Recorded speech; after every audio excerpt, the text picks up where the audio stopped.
Ay, andito na pala ang mga kamag-anak. Sabay tawa ng mga tiyahin habang inaabot ang palanggana sa nanay ni Noy. Diyan ka na lang, maghugas ka muna. Reunion to ng totoong pamilya. Nanigas si Noy habang pinapanood ang nanay niya nakatayo sa gilid. Basang-basa ang kamay habang ang iba naman kumakain ng mamahaling ulam. Sa kanya, tira-tira lang. Busog ka na dyan, diba? Tumulo na ang luha ni Noy. Sa gitna ng ingay at halakakan, isang pangakong umalingaw-ngaw sa isip niya. Balang araw, luluhod kayo sa harap ng nanay ko. 15 years later, nagulat sila kung sino ang may-ari ng pinakamalaking bahay sa bayan.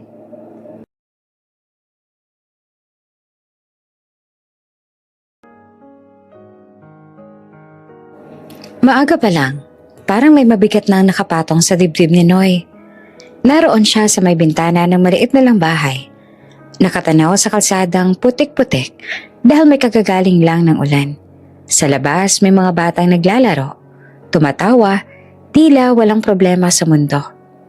Pero sa loob ng bahay nila, tahimik. Yung klase ng katahimikan na may iniingatang sugat. Sa kusina, naririnig niya ang kalansing ng kutsara at pinggan. Ang nanay niya, si Aling Liza, abala sa paghahanda ng simpleng almusal. Kanin na sinangag sa bawang at kaunting tuyo. Paborito niya yon. Pero ngayong umaga, parang wala siyang gana. Hindi dahil sa pagkain, kundi dahil sa usapan na alam niyang muling bubukas ng lumang sakit. Hindi tayo pupunta. Malalim ang boses ng tatay niya, si Mang Ruben. Habang nakaupo sa bangkong kawayan, hindi ito sumisigaw. Hindi rin galit ang tono. Pero kapag ganyan siya magsalita, ibig sabihin, hindi na yon paiba. Napatigil ang nanay ni Noy sa paghahalo ng sinangag. Hindi siya tumingin. Parang ayaw niyang makita ang mukha ng asawa niya kapag tinanggihan nito ang reunion. Ruben, mahinang tawag ni Aling Liza. Parang nagmamakaawa na wag munang tapusin ang usapan. Pero tumikim si Mang Ruben. Liza, wag na. Alam mo kung anong klase yung mga kapatid ko. Hindi yan reunion. Pagtitipon niya ng mga taong gustong magbilang kung sinong mas nakakaangat. Bumigat ang hangin. Hindi na lang si Noy ang nakarinig. Pati ang dalawang kapatid niya na nasa sulok. Nakaupo sa sahig at nag-aagawan ng huling peraso ng tuyo. Tumigil din. Kahit bata pa, ramdam nila ang bigat ng salitang kapatid. Na para bang kaaway ang dating. Pamilya pa rin naman sila. Pilit na sagot naman ng nanay pero mahina. Hindi sigurado. Parang pinipilit lang niyang maniwala. Pamilya? Napatawa pa si Mang Ruben. Pero yung tawang walang saya. Kung pamilya yan, bakit sa tuwing lalapit ako? Parang basura ang tingin nila. Bawat salita nila, parang pinapamukha sa akin na mali daw yung pinili ko. At ikaw yon. Tinamaan si Aling Liza. Kahit hindi niya pinakita, lalo niyang hinigpitan ang hawak sa sandok. Si Noy, sa loob-loob niya, gusto niyang sumagot. Gusto niyang sabihin na hindi mali ang nanay niya. Pero natutunan niya na sa ganitong mga usapan, minsan mas nakakasakit ang salita kapag nag-iinit. Tumayo si Mang Ruben, lumapit sa mesa at isiniksik ang mga palad sa bulsa ng shorts na kupas na. Hindi ko gustong mapahiya kayo. Lalo na si Noy. Lalo na kayo. Doon na kumulo ang dugo ni Noy. Hindi dahil sa tatay niya, kundi dahil sa ideya na may mga taong kayang iparamdam sa kanila na mas mababa sila. Tay, maingat yang tawag. Sandali lang naman. Kahit saglit lang. Tumigil si Mang Ruben at tumingin sa kanya. Matagal. Parang pinag-iisipan kung anak nga ba niya yung kaharap niya o isa ring taong pwedeng mahawa sa pagmamataas ng kabilang angkan. Bakit mo gustong pumunta? Tanong ng tatay, diretso, walang paligoy-ligoy. Noy swallowed. Gusto ko lang makatikim ng masarap na pagkain. Napangiti siya ng pilit. para magmukhang biro. Kahit isang beses lang, reunion daw, 'di ba? Baka may lechon, baka may cake, baka kahit papaano, maramdaman natin na kasama tayo. Hindi siya tumingin sa nanay niya, pero alam niyang naririnig nito ang bawat salita. Alam niyang sa puso ng nanay niya may bahagi roon na gustong maniwala na baka this time hindi na sila mamaliitin, na baka this time pwede silang tanggapin. Tahimik si Mang Ruben. Umiikot siya sa sala na para bang naghahanap ng bagay na pwede niyang paglabasan ng inis. Wala. Wala namang luho sa bahay nila. Wala ring abang na pwedeng ipangalandakan. Kaya ang natira na lang ay yung galit na kinakain niya taon-taon. Noy, dahan-dahan niyang sabi, hindi pagkain ng kapalit niyan. Hindi lang hiya. Pagkukulang ko bilang ama ang madadagdag kapag nakita kitang minamaliit. Sumingit naman si Aling Liza. Humarap na ngayon. Hawak pa rin ang sandok. Ruben, baka naman nagbago na sila. Parang may dumurog sa dibdib ni Noy nang marinig niya iyon. Yung nanay niya na araw-araw naglilinis ng bahay, naglalaba, nag-aasikaso, nagtitipid, nagtitiis. Siya pa yung may lakas ng loob na umasa. Umiling si Mang Ruben, matigas. Hindi nagbabago ang taong hindi marunong lumingon. Hindi yan marunong umintindi, Liza. Please, huwag ka na ring umasa sa mga taong hindi ka naman kailan pinahalagahan. Nagkatinginan si Noy at ang nanay niya. Sa tingin ng nanay niya, may luhang pumipigil. Sa tingin ni Noy, may isang desisyon na bubuo. Hindi para suwayin ng tatay, kundi para protektahan ng nanay sa ibang paraan. Kahit sandali lang, gusto niyang iparana sa nanay niya ang masarap. Yung hindi laging tira-tira, hindi laging tipid, hindi laging next time na lang. Kaya huminga siya ng malalim at lumapit kay Mang Ruben. Tay, kung masakit, aalis kami agad. Hindi ko hahayaang mapahiya si nanay, promise. Tahimik ulit si Mang Ruben. Tumingin siya sa sahig. Para may kinakausap siyang sariling alaala. Mga panahong sinubukan niyang lumapit sa mga kapatid niya pero pinalayas lang ng malamig na ngiti at matatalas na salita. Hindi ka sinasabing mahina kayo. Biglang sabi ng tatay, mas mababa ang tono. Sinasabi ko lang, ayoko masaktan kayo. Hindi ko rin gusto, tay. Sagot naman ni Noy. Pero ayoko rin mabuhay si nanay na parang wala siyang karapatang umupo sa mesa. Pamilya pa rin po tayo. At pamilya rin sila. Kahit ayaw nila. Napapikit si Mang Ruben. Saglit lang. Pero parang pagod na pagod. Pagdilat niya, mas lalong tumigas ang mukha. Kung pupunta kayo, huwag niyo akong idamay. Huwag niyo akong banggitin. Huwag niyo rin sasabihin sa kanila kung saan tayo nakatira. Naiintindihan niyo? Si Noy naman tumango na agad. Oo, tay. Si Aling Liza parang gusto pang magsalita pero pinigilan niya. Tumango rin siya at doon pa lang napabuntong hininga na si Mang Ruben na parang natalo sa laban na ayaw niyang salihan. Bahala kayo, sabi nito sabay kuha ng sombrero. Pero kapag may nangyari, wag niyong itutuloy. Umuwi agad. Lumabas ang tatay. Diretso sa bukid. Dala ang galit na walang mapuntahan. Naiwan si Noy at ang nanay niya sa kusina. Napatigil ang oras. Ang tunog ng kawali. Ang amoy ng sinangag. Lahat naging malayo. Sa gitna ng katahimikan, biglang pumatak ang luha ng nanay niya. Ayoko rin sana. Bulong ni Aling Liza. Naninginig ang boses. Pero minsan anak, gusto ko rin maramdaman na may lugar ako. Nilapitan siya ni Noy, kinapkapan ang kamay niya. Magaspang, may kalyo, may maliit na sugat sa pagitan ng mga daliri. Kamay iyon ng taong halos buong buhay nagtrabaho para may makain ng mga anak. At sa isip na Noy, hindi kailanman dapat ibaba ang kamay na yon. May lugar ka, Nay. Sabi niya na pinipigil ang sariling luha. Kung wala ka sa bahay nila, dito sa puso ko, At balang araw, ibibigay ko sa yung lugar na hindi ka mapapahiya. Napangiti si Aling Liza, kahit basang-basa na ang pisngi. Huwag mo nang isipin yon. Basta mag-iingat tayo. Oo, mag-iingat tayo. Ulit pa ni Noy, pero sa loob niya, may ibang pangako na siyang binubuo. Isang pangakong hindi pa niya sinasabi kahit kanino. Pagkatapos ng tanghalian, nag-ayos sila ng palihim. Hindi sila nagdala ng marami. Isang maliit na bag lang, tubig, pamasahe. Isinukpit ng nanay ni Noy ang lumang shoulder bag niya na maingat niyang tinahi ulit at ulit para hindi na bumili ng bago. Noy, nagbihis ng polo na pamasko pa yata noong nakaraang taon. Hindi man bago, plinansya niya. Gusto niyang magmukhang desenteng bisita kahit alam niyang sa mata ng mayayaman, walang desenteng mahirap. Habang naglalakad sila papunta ng sasakyan, ang nanay naman ni Noy ay nakayuko. Parang nahihiya kahit wala namang nanlalait. Si Noy naman nakataas ang tingin kahit na kinakabahan. Sumakay sila sa jeep. Siksikan, mainit. Pero ang nanay ni Noy tahimik lang.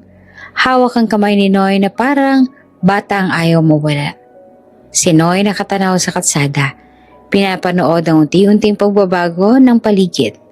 Mula sa mga kubo at palayan, papunta sa mga malalapad na kalsada, mas malalaking bahay, mas matataas na gate.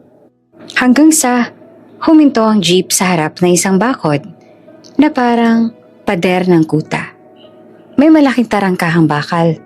May CCTV sa taas at may dalawang guard na nakatingin sa mga dumarating na sasakyan. Bumaba sila. Si Noy ay napalunok. Ang bahay sa loob ng gate, kita na agad ang bubong na mataas. Ang mga ilaw na parang chandelier kahit tanghali.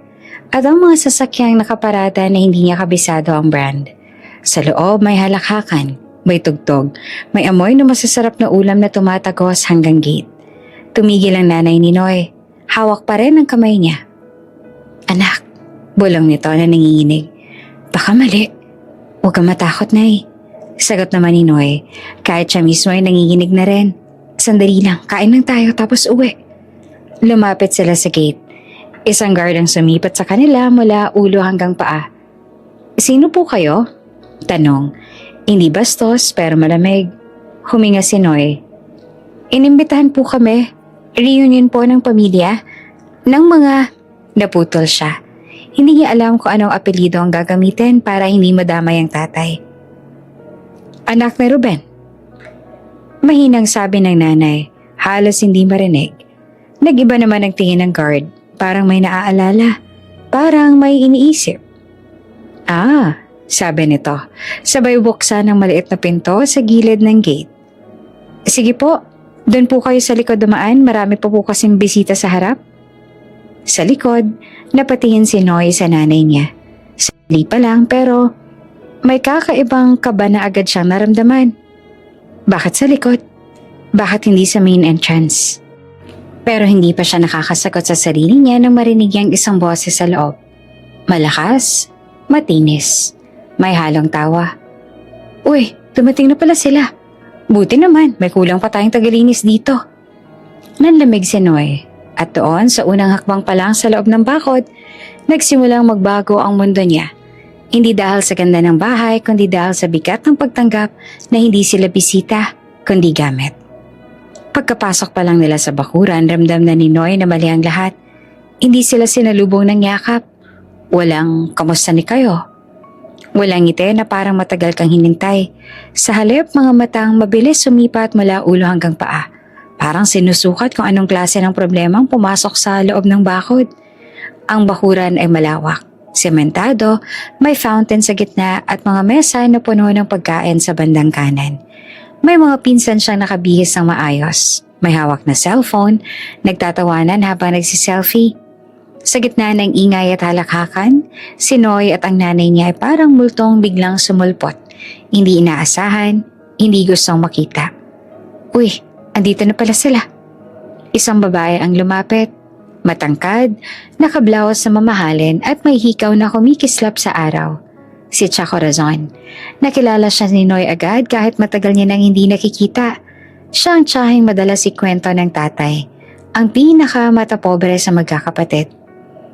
Akala ko hindi na kayo darating. Dagdag pa nito. Sabay tingin sa relo na parang abala. Sige na nga, dyan na rin kayo. Hindi niya sinabi kung bisita ba sila o ano.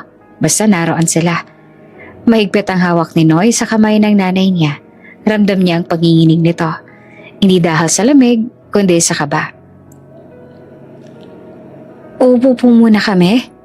Maingat at tanong ni Noy, pilit na magalang. Napalingon si Cha Corazon tsaka ngumiti. Yung ngiti hindi umaabot sa mata. Ay sandali lang ha, marami pang ginagawa. Hindi pa tapos ang salita, may lumapit na isa pang tiyahin, si Chalinda. May hawak na palanggana, sabon at isang pungkos ng basahan. Diretso niyang iniabot iyon sa nanay ni Noy. Parang normal na bagay lang. Oh, sakto, sabi nito. Ikaw na munang maghugas sa likod ha? Puno yung lababo eh. Nanigas ang katawan ni Aling Liza. Parang hindi agad pumasok sa isip niya ang sinabi. Nakatingin lang siya sa palanggana, sa sabon, sa basahan. Mga gamit na kabisado niya buong bahay niya. Pero dito, sa loob ng malaking bahay na to, hindi niya inaasahan na ito agad ang ibibigay sa kanya. Ano po? Mahinang tanong ng nanay ni Noy na halos papulong. Maghugas. Ulit pa ni Chalinda na mas diretso. Reunion to ng totoong pamilya. Tulungan-tulungan na lang, diba? May tumawa pa sa likod. Isa sa mga pinsan niya. Mahina lang pero sapat na para marinig. Nanlamig si Noy mula ulo hanggang paa. Chang, mabilis niyang sabi. Bisita po kami. Hindi pa siya tapos magsalita nang sumabat si Cha Corazon. Ay nako, wag kang formal. Wala namang bisibisita dito. Lahat naman tayo may ambag. Ambag. Iyon ang salitang tumuso kay Noy. Hindi pera ang ambag nila. Hindi kwento. Hindi presensya. Kundi trabaho. Sandali lang po. Pilit na pinakalma ni Noy ang boses niya. Kakapasok lang po namin, baka ho pwedeng. Anak, biglang bulong ng nanay niya. Mahina pero mariin. Ayos lang. Napatingin si Noy sa kanya. Kita niya ang pilit ng ngiti. Ang matang may takot pero may pagmamakaawa rin. Huwag ka na magsalita, baka lalo lang lumala. Dahan-dahang kinuha ni Aling Liza ang palanggana. Mabigat iyon. Puno ng pinggan at kaldero na may sebo pa. Basa na agad ang palda niya sa unang hakbang pa lang. Sa likod po, turo ni Chalinda. Parang nag-uutos sa kasambahay. Sa likod. Muli. Habang naglalakad ang nanay niya papunta sa likod ng bahay, sumunod si Noy. Pero hinarang siya ng isang pinsan. Diyan ka na lang. Sabi nito sabay turo sa gilid ng bakuran kung saan may maliit na monoblock chair. Mamaya ka na sumunod. Pero, hayaan mo ng nanay mo. Singit ng isa pang tiyahin. Sanay naman na yan sa ganyan. Para siyang sinampal. Sanay. Sanay ba ang nanay niya na alipustahin? Sanay ba siyang gawing utosan sa harap ng maraming tao? Sanay ba siyang tratuhin parang hindi ka mag-anak? Gusto ni Noy sumunod sa likod. Gusto niyang tulungan ng nanay niya, pero pinigilan siya ng hiya. Hindi hiya sa sarili kundi hiya para sa nanay niya. Ayaw niyang makita pa ng iba na pati siya ginawang taga-abot ng pinggan. Umupo siya sa monoblock chair. Maliit, medyo sira ang paa. Hindi ito katabi ng mesa. Nasa gilid lang, malapit sa pader. Sa harap niya ang mahabang mesa ay punong-puno ng pagkain. Lechon, kare-kare, hipon, cake na may 3 patong. May mga baso ng juice at alak. May tugtog sa background. May halakakan. Sa likod naman, kita niya ang nanay niya sa lababo. Nakayuko. Nakasalampak ang palanggana sa gilid. Ang kamay niya paulit-ulit na nilulublob sa tubig na may sebo. Basa na ang buhok niya sa batok dahil sa singaw ng mainit na tubig. Walang lumapit para tumulong. Hoy, dagdagan mo pang hugasan dyan! Sigaw ng isang tiyahin mula sa mesa. Mamaya pang dessert! Parang tinanggalan ng hangin ng dibdib ni Noy. Gusto niyang tumayo. Gusto niyang isigaw na nanay ko yan. Gusto niyang itanong kung kailan pa naging kasalanan ng maging mahirap. Pero nanatili siya nakaupo. Parang may mabigat na pumipigil sa kanya. Isang pinsan naman ang lumapit sa kanya na may hawak na plato. Hindi puno, may kaunting kanin at halos buto na lang ng manok.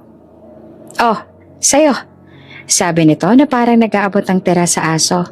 "Sayang naman." Napatingin pa si Noy sa plato. Gusto niyang tanggihan. Gusto niyang sabihin na hindi siya gutom. Pero naaalala niya kung bakit sila pumunta. Gusto lang naman niyang makatikim ng masarap na pagkain. Tinanggap niya ang plato, tahimik, yumuko. "Busog ka na dyan, diba?" Dagdag pa ng pinsan niya sabay tawa. Hindi naman na sumagot si Noy. Sa bawat subo ng kanin, parang may lumununok siyang hiya. Sa bawat tingin niya sa nanay niyang patuloy na naguhugas, parang may pera-perasong nadudurog sa loob niya. Narinig niya may nagsabing, "Buti pa si Liza, masipag, hindi maarte." May sumagot, "Oo nga, kaya siguro hanggang ngayon ganyan pa rin sila." Tumawa pa ang ilan. Hindi na nilunok ni Noy ang susunod na subo. Bumigat ang sikmura niya. Hindi dahil sa pagkain kundi dahil sa lahat ng naririnig at nakikita niya. Sa likod, saglit na napahinto ang nanay niya sa paghuhugas. Tumingin siya kay Noy. Nagtagpo ang mga mata nila. Ngumiti siya. Isang ngiting pilit, pagod, at puno ng paghingi ng tawad. "Pasensya na anak." Doon na tuluyang napuno ang mata ni Noy ng luha. Hindi ito reunion, hindi ito pamilya. Ito ay isang paalala na sa mata ng mga taong ito, wala silang halaga. At sa gitna ng ingay ng halakhakan, may isang batang tahimik na nanumpa sa sarili na hindi niya hahayaang manatili sa ganitong posisyon ng nanay niya. Hindi ngayon, hindi kailanman. Hindi naman gumagalaw ang oras kay Noy. Parang bawat segundo, hinihila pababa ang dibdib niya habang nakaupo siya sa maliit na monoblock chair sa gilid ng bakuran. Sa harap niya, ang mahabang mesa ay parang ibang mundo. Puno ng pagkain, puno ng ingay, puno ng mga taong parang hindi marunong lumingon. "Kuha ka pa," sabi pa ng isang pinsan, sabay sandok ng kare-kare na halos umapaw na sa plato. "Marami pa to." "Uy, tikman mo to," sigaw pa ng isa. Hawak naman ang malaking hiwa ng lechon. "Ang lambot!" Tawanan, kalansing ng kubyertos, tunog ng baso. At sa gitna ng lahat ng yon, si Noy may hawak na maliit na plato na may kaunting kanin at 2 perasong buto ng manok na halos wala ng laman. Ang kanin malamig na, halatang matagal nang nakahain. Hindi niya alam kung paano nagsimula ang lahat. Basta bigla na lang may nag-abot ng plato sa kanya. "Oh, diyan ka na lang," sabi ng isang tiyahin. Hindi mo lang tumingin sa mukha niya. "Huwag ka na makisiksik." Si Noy ay umupo ulit. Hindi na siya nagsalita. Hindi na rin siya tumingin sa mesa. Nakatuon ang tingin niya sa likod ng bahay. Doon sa lababo, kung saan ang nanay niya ay patuloy na naghuhugas. Basang-basa ang kamay ni Aling Liza. Maputi na mga daliri sa tagal ng pagbabad sa tubig. Paminsan-minsan napapahinto siya para ipahid ang kamay sa palda niya. Tapos babalik ulit sa kuskus ng kawali. "Hoy, bilisan mo dyan!" sigaw ni Cha Corazon. "May dagdag pa." "Oo," sagot ng nanay ni Noy. Mahina pero malinaw. Iyon ang sagot niya sa lahat ng bagay. Oo, kahit masakit. Kahit nakakababa ng loob. Kahit alam niyang mali. Humigpit ang hawak ni Noy sa plato. Isang tiyahe nang biglang napatingin sa kanya, tsaka ngumiti ng pilit. "Oh, ba't di ka kumakain? Maarte ka rin ba?" Hindi siya nakasagot agad. "Pasensya na po," sabi niya sa huli. "Busog na po ako." May tumawa. "Busog agad? Aba, ang konti pa nga niyan." Sabay turo sa plato niya. "Masasanay din kayo." Masasanay. Ang salitang yon ay parang martilyong paulit-ulit na bumabagsak sa isip ni Noy. Masasanay sa tira-tira, masasanay sa gilid, masasanay sa hindi pagtingin sa mata. Hindi niya alam kung paanong sumikip ang dibdib niya ng ganon. Hindi niya alam kung kailan nagsimulang manginig ang kamay niya. Sumubo siya ng kaunting kanin. Pilit. Hindi dahil gutom siya, kundi dahil ayaw niyang masabi na maarte siya. Ayaw niyang masabing hindi marunong makontento ang anak ng mahirap. Pero sa bawat nguya, may kasamang pait. Hindi ito ang unang beses na nagtiis siya. Sanay siyang magtiis. Sanay siyang maghati-hati sa pagkain. Sanay siyang maghintay. Pero iba kapag ginawa yun sa harap ng mga taong malinaw na pinapamukha sa'yo kung saan ka dapat. May dumaan na isang pinsan, may hawak na cellphone. Uy, picture tayo! Sagaw nito sa iba, para ma-post reunion ng family, diba? Family. Napangiti si Noy. Pero hindi dahil masaya siya. Napangiti siya dahil parang iyon na lang kaya niyang gawin para hindi tuluyang umiyak. Tumayo siya saglit, dala ang plato, at lumapit ng kaunti sa likod. Hindi sa mesa, kundi sa direksyon ng nanay niya. Nay, mahinang tawag niya. Napalingon naman si Aling Liza. Oh, anak, kumain ka na po ba? Tanong niya. Ngumiti naman ang nanay niya. Mamaya na, tinatapos ko lang to.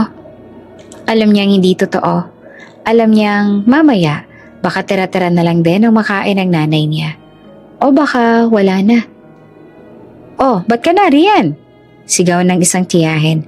Huwag kang humarang sa daan, dyan ka lang sa gilid. Bumalik si Noy sa upuan niya. Umupo siya ulit. Mas mabigat na ngayon ang pakiramdam. Hindi na lang hiya ang nararamdaman niya. May galit na. May sakit na hindi niya mailabas. May narinig siyang bulungan sa mesa. Ganyan talaga kapag mahirap. Wala namang ambag kundi trabaho. Buti ka pa nga pinapasok pa sila rito.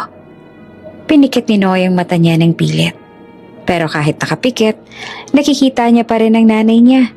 Nakayuko, basang-basa ang kamay. Walang nag-aabot ng tuwalya. Walang nagtatanong kung pagod ba siya. Isang patak ng luhang tumulo sa pisngi niya. Mabilis niyang pinunasan. Ayaw niyang makita ng iba.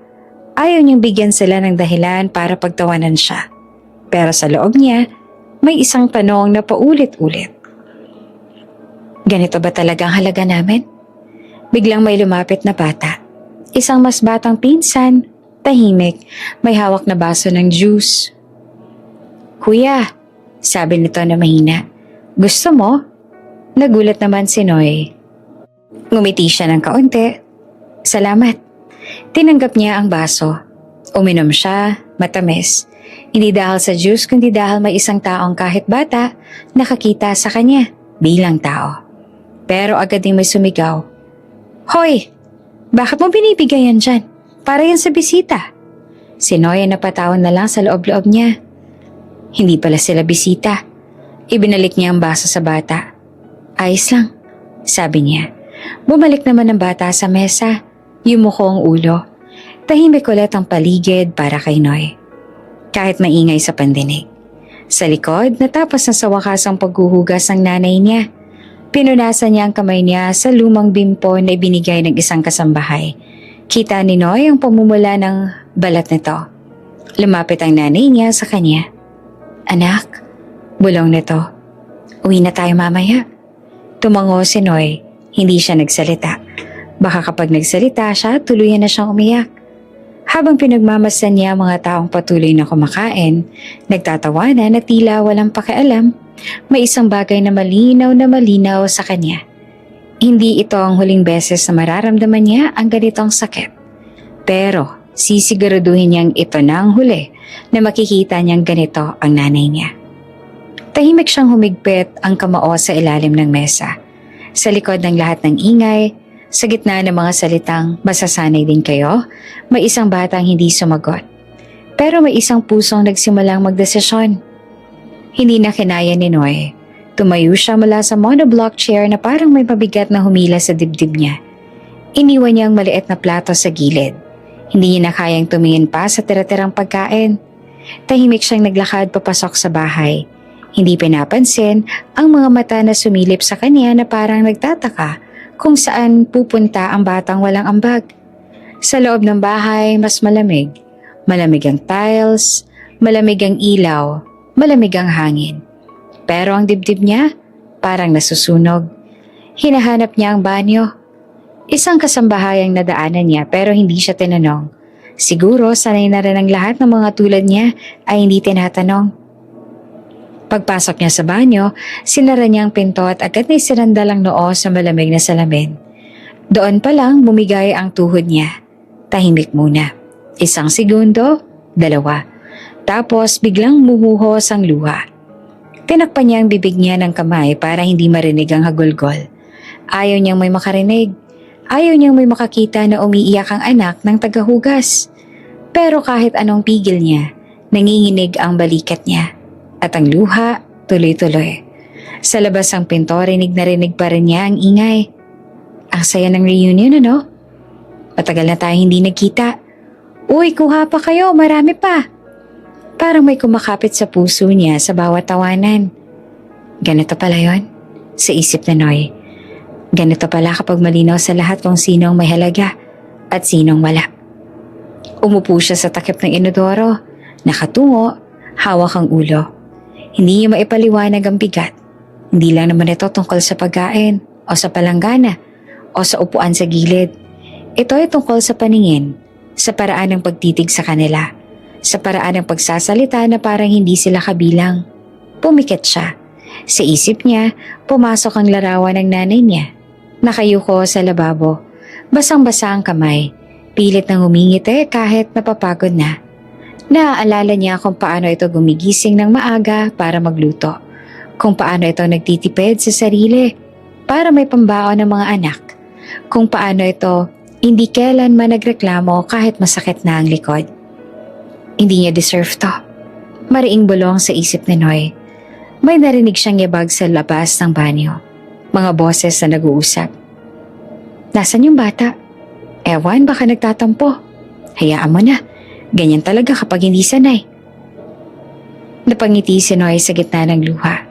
Isang ngiting mapait. Hindi siya sanay sa pangmamaliit pero hindi ibig sabihin na dapat niya itong tanggapin. Tumayo siya at lumapit sa lababo. Binuksan niya ang gripo. Hinayaan ng tubig na dumaloy. Tumingin siya sa salamin. Namumula ang mata niya. May luha pa sa pisngi. Mukha siyang bata. Bata na pagod na pagod. Okay ka lang. Bulong niya sa sarili. Okay ka lang. Pero alam niyang hindi totoo yun. Bigla niyang hinampas ang marahan ng salamin. Hindi dahil sa galit sa sarili, kundi dahil sa galit sa sitwasyon. Hindi sapat ang lakas para mabasag, pero sapat para maramdaman niya ang kirot sa kamay. At sa kirot na yon, parang may malinaw na bagay na nabuo sa isip niya. Ayoko na rito. Huminga siya ng malalim. 1, 2, 3. Sa bawat hinga parang may salita na nabubuo sa dibdib niya. Hindi pa buo, hindi pa malinaw, pero naroon na ang ugat. Balang araw, naalala niya ang tatay niya. Kung paano ito nagbabala, kung paano ito nagsabi na huwag silang pumunta. Naalala niya ang bigat sa boses nito. Hindi dahil sa galit, kundi dahil sa takot na masaktan sila. Pasensya na tay, sa isip niya. Pero ngayon nakita ko na at hindi ko kakalimutan to. May pumatak na luha sa lababo. Pinunasan niya agad. Balang araw, yayaman ako. Hindi dahil gusto niya ng mamahaling pagkain. Hindi dahil gusto niyang umupo sa mahabang mesa, kundi dahil ayaw na ayaw niyang makita ang nanay niya na nakayuko sa harap ng mga taong walang ginawa, kundi maliitan siya. Balang araw, hindi na muling yuyuko si nanay. Iyon ang unang beses na malinaw ang pangako sa isip niya. Hindi galit na pangako, hindi paghihigante na may sigaw. Isang tahimik na desisyon, pero matibay. May kumatok sa pinto. Noy, mahinang boses ang nanay niya. Anak, nasan ka? Mabilis namang pinunasan ni Noy ang mukha niya. Hinilamos niya ang sarili. Kahit hindi sapat para itago ang pamumulan ng mata, binuksan niya ang pinto. Naroon ang nanay niya hawak ang lumang bimpo. May bakas pa ng tubig sa palda. Kita niya agad ang mukha ng anak niya. Oh, naiiyak ka. Sabi nito na puno ng pag-aalala. Umiling si Noy. Hindi po. Ngumiti ang nanay niya. Yung ngiting alam mong nagsisinungaling ka pero ayaw kanyang pilitin. Inabot niya ang kamay ni Noy. Anak, mahinang sabi nito. Kung masakit na, uwi na tayo. Mahigpit na hinawakan ni Noy ang kamay ng nanay niya. Sa sandaling yon, mas malinaw kaysa dati ang pakaramdam. Ito ang kamay na hindi niya hahayaang maling iabot sa palanggana ng kahit sinong tao. Opo, sagot niya. Uwi na po tayo. Habang naglalakad sila palabas ng banyo, rinig pa rin ang tawanan sa labas. Walang tumigil, walang pumansin, walang nagtanong kung okay lang ba sila. At sa gitna ng lahat ng iyon, tahimik na naglalakad si Noe. Dala ang isang sugat na hindi makikita ng kahit sino. Pero magbabago ang buong buhay niya. Hindi pa niya alam kung paano. Hindi pa niya alam kung kailan. Pero alam niya to. Hindi rito magtatapos ang kwento ng nanay niya. Tahimik ang biyahe pa uwi. Walang nagsasalita sa jeep. Ang ingay ng makina, ang busina ng mga sasakyan, at ang alikabok sa daan ang tanging kasama nila. Nakayoko ang nanay ni Noe. Hawak ang lumang bag niya na parang may laman ng hiya. Si Noe naman nakatingin sa labas, pero hindi niya talaga nakikita ang dinadaanan. Ang nasa isip niya lang ay ang lababo, ang palanggana at ang mga salitang, "Masasanay din kayo." Pagbaba nila sa kanto, nagsimula na ang lakad pa uwi. Palubog na ang araw, kahel ang langit, pero walang ganda sa pakiramdam ni Noe. Bawat hakbang, parang may dinadala siyang bigat na mas mabigat pa sa katawan niya. Sa may bukid, tanaw na nila ang tatay niya. Si Mang Ruben nakatayo sa gilid ng pilapil, hawak ang sombrero, pawis na pawis. Kakauwi lang din ito galing bukid. Pagkakita pa lang sa kanila, napansin agad nito ang anyo ng mag-ina. Ang yuko ng balikat, ang katahimikan, ang pagod sa mukha. Hindi na ito nagtanong agad. Naglakad sila papasok ng bahay. Sa loob, simple lamang ang lahat. Kahoy na mesa, bangkong kawayan, kalan na diuling. Walang kahit anong marangya. Pero ito ang lugar na hindi kailanman minamaliit ang nanay ni Noe. Umupo si Aling Liza sa bangko. Tahimik, parang nauubusan ng lakas. Si Noe tumayo lang sa tabi. Hindi alam kung saan ilalagay ang sarili. Si Mang Ruben ang unang nagsalita. "Kamusta?" Isang salita lang, pero mabigat. Tahimik pa rin si Aling Liza. Nakatingin lang siya sa sahig. Si Noe naglakas loob. "Tay," mahina niyang tawag. Doon ay tumingin si Mang Ruben sa anak niya. Kita niya agad ang pamumula ng mga mata nito. Kita niya ang pilit na tapang. "Anong ginagawa nila?" Diretso niyang tanong. Nanginginig ang panga. Walang paligoy-ligoy. Parang alam niya ang sagot, pero gusto pa rin niyang marinig. Huminga ng malalim si Noe. "Ginawa po nilang tagahugas si nanay." Hindi naman agad nagsalita ang tatay niya. Parang may tumigil sa oras. Parang may bumigat na bato sa dibdib nito. "Pinagugas po siya ng pinggan." Dagdag ni Noe na mas mahina. "Sa likod, habang kumakain po sila." Dahan-dahang umupo si Mang Ruben sa bangko. Tinanggal niya ang sombrero at inilapag sa mesa. Ang kamay niya ay nanginginig. "At ikaw?" Tanong niya na halos pabulong. "Tira-tira lang po ang binigay sa akin." Sagot naman ni Noe. "Sa gilid lang po ako pinaupo." Biglang tumayo si Mang Ruben. Napaatras si Noe sa gulat. Akala niya sisigaw ang tatay niya. Akala niya may mababasag, pero wala. Sa halip, bigla nitong hinampas ang pader. Isang beses, 2 beses.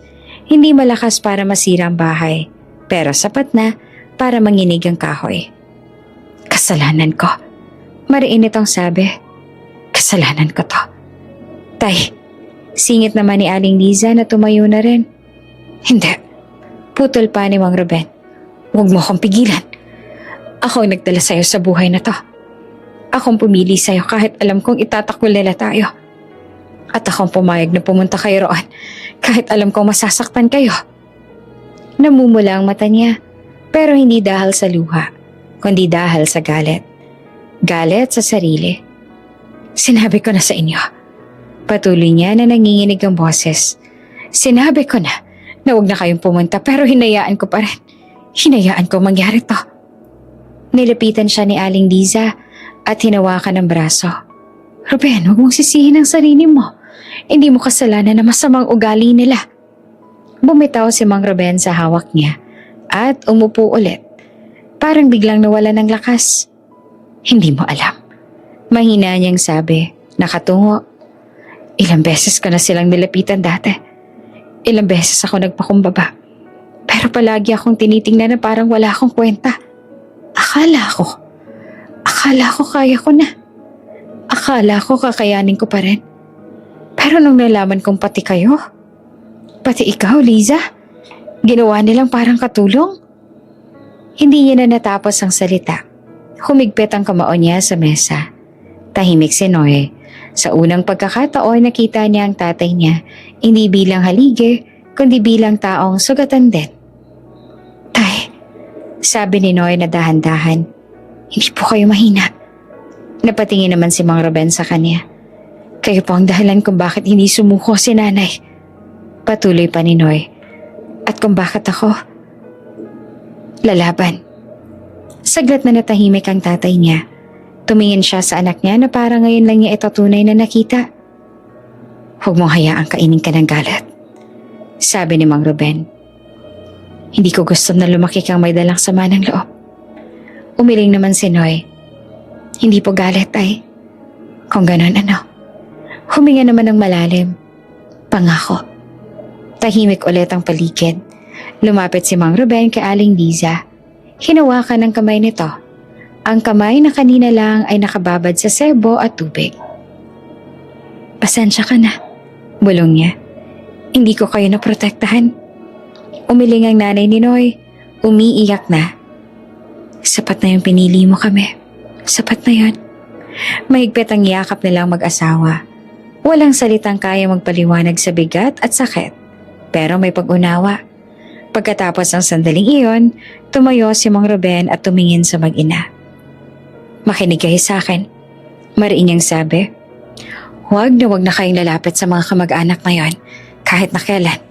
Kahit anong mangyari. Hindi nila tayo pamilya. Tahimik na tumango si Aling Liza. Tumango rin si Noy. Hindi ko hahayaang maranasan niyo ulit yan.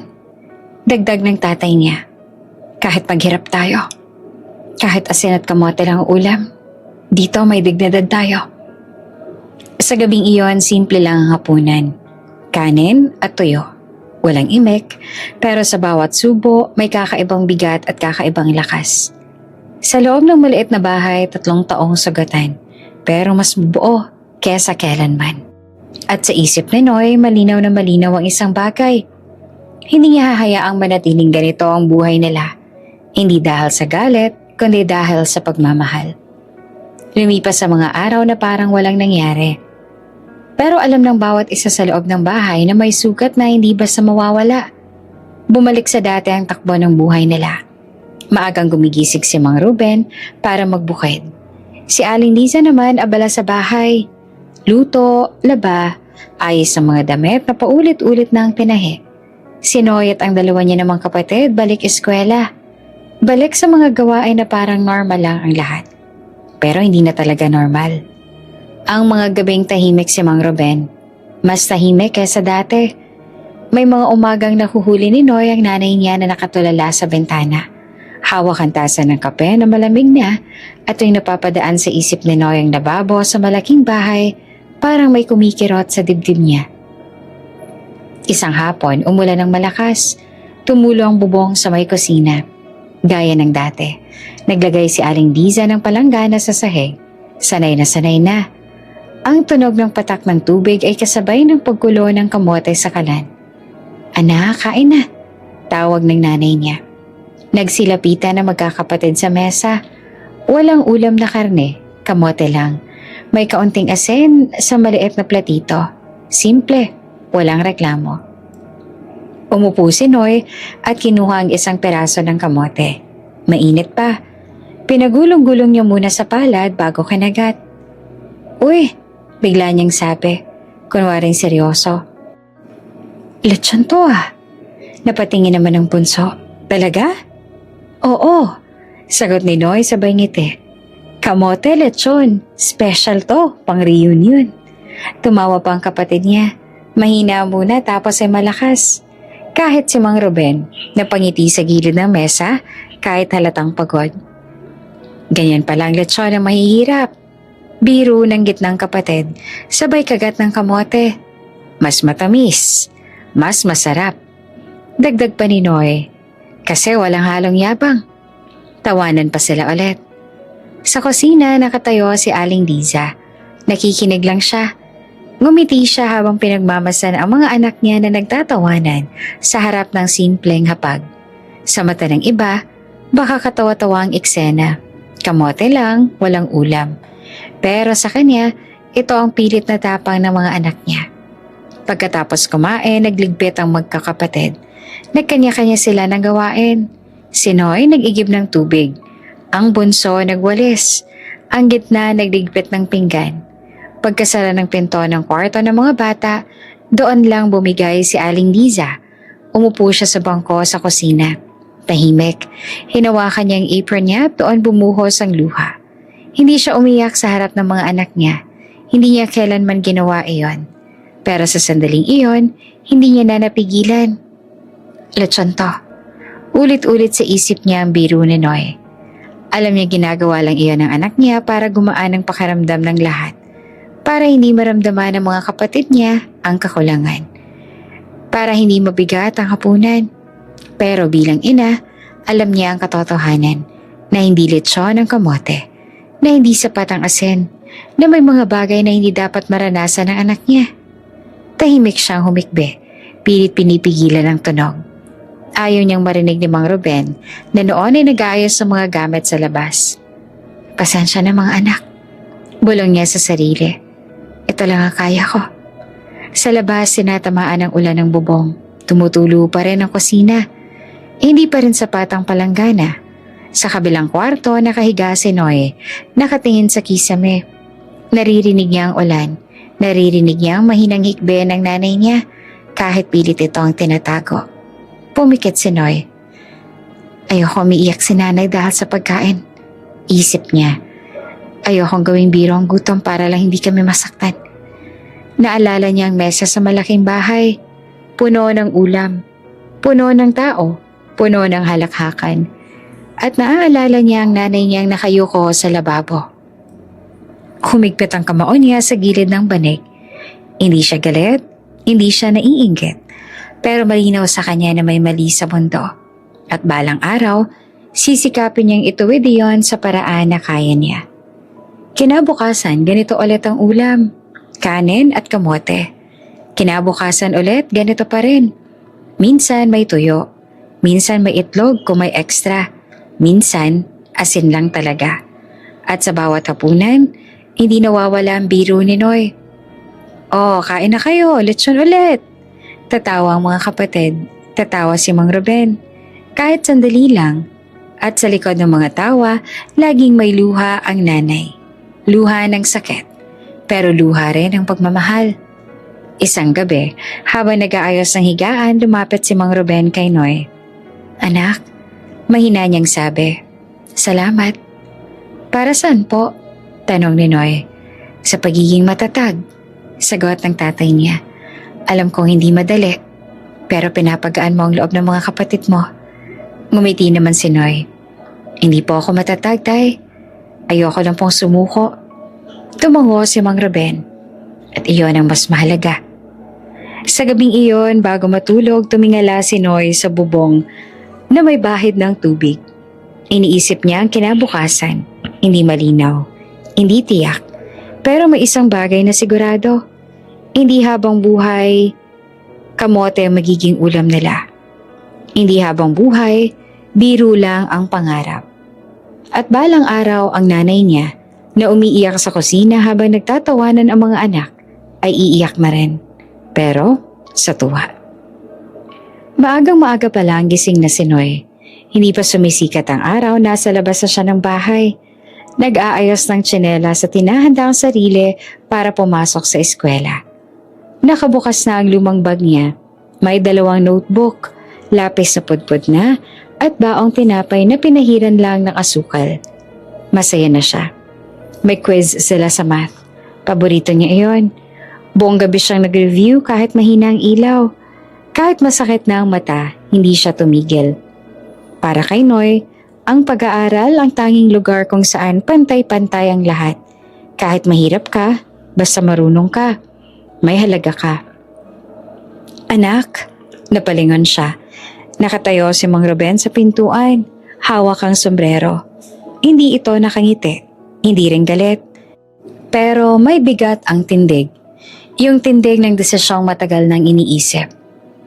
Opo, tay. Sagot ni Noy. Lumapit ang tatay niya at kinuha ang bag mula sa kamay niya. Isinara ito.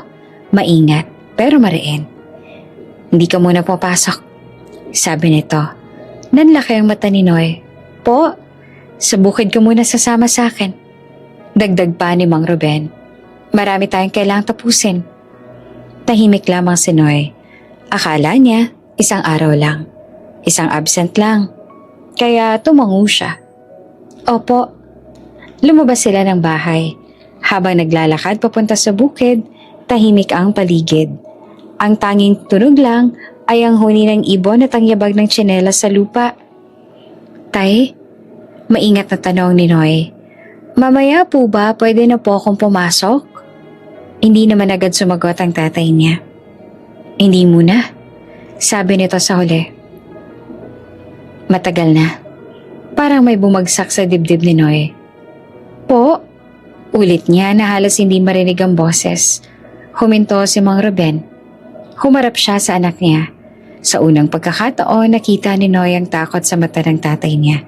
Hindi galit, hindi inis, kundi takot. Ayoko lumaki kang katulad nila. Diretsong sabi nito. Ayoko magbago ka. Hindi naman agad naintindihan ni Noy. Sino po? Ang mga kamag-anak ko. Sagot pa ni Mang Ruben. Nakakapagbasa, nakapagtapos, pero walang puso. Akala nila mas mataas sila dahil mas marami silang alam. Napasubsob si Noy. Hindi po ako magiging ganon, tay. Hindi mo sigurado. Putol pa ng tatay niya. Lahat ng nagsimula sa mabuti pwedeng magbago kapag nakatikim ng taas. Tahimik si Noy. Gusto niyang sumagot. Gusto niyang ipaliwanag na hindi ganon ang pangarap niya. Na gusto lang niyang matuto. Na gusto lang niyang magbigay ng mas magandang buhay. Pero hindi siya nagsalita. Dumating sila sa bukid, inabot ni Mang Ruben ang araro. Simulan mo na. Sabi nito, tutulungan kita mamaya. Hawak ni Noy ang araro. Mabigat. Mas mabigat pa kaysa sa bag niya. Mas mabigat kaysa sa libro. Huminga siya ng malalim at nagsimula. Sa bawat hakbang, ramdam niya ang init ng araw. Ang putik sa paa. Ang kirot sa balikat. Hindi siya sanay sa ganitong trabaho. Pero hindi siya nagrereklamo. Tahimik lang siya na nag-aararo. Sumusunod sa linya na itinuturo ng tatay niya. Habang nagtatrabaho, naririnig niya sa isip ang boses ng guro niya sa math. Ang tunog ng kampana sa eskwela. Ang halakhaka ng mga kaklase niya. Pilit niyang tinaboy ang mga yon. Sa tanghali, umupo sila sa ilalim ng puno. Kanin at asin lang ang tanghalian. Tahimik silang kumain. Tay, muling lakas loob ni Noy. Pwede po ba ako mag-aral sa gabi? Kahit dito lang sa bahay? Tumingin sa kanya ang tatay niya. Matagal. Hindi ko sinasabing habang buhay. Sabi nito sa huli. Pero sa ngayon, dito ka muna. Tumango si Noy. Wala siyang lakas para makipagtalo. Pag-uwi nila, nadata nila si Aling Liza na naglalaba. Napansin niya agad ang itsura ng anak niya.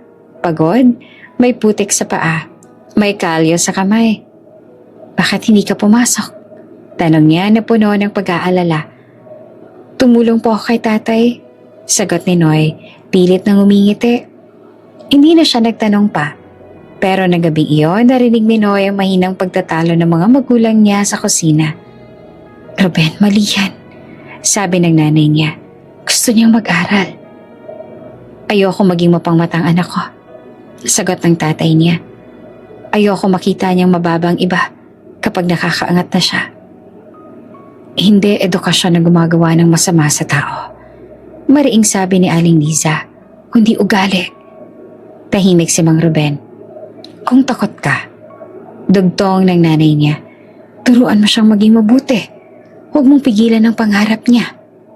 Walang sagot. Sa loob ng kwarto, nakahiga si Noy. Nakapikit. Narinig niya ang lahat. At sa bawat salita, parang may dalawang puwersang humihila sa kanya. ang pangarap at ang takot na sakta ng ama. Kinabukasan, ganito ulit ang ginawa niya.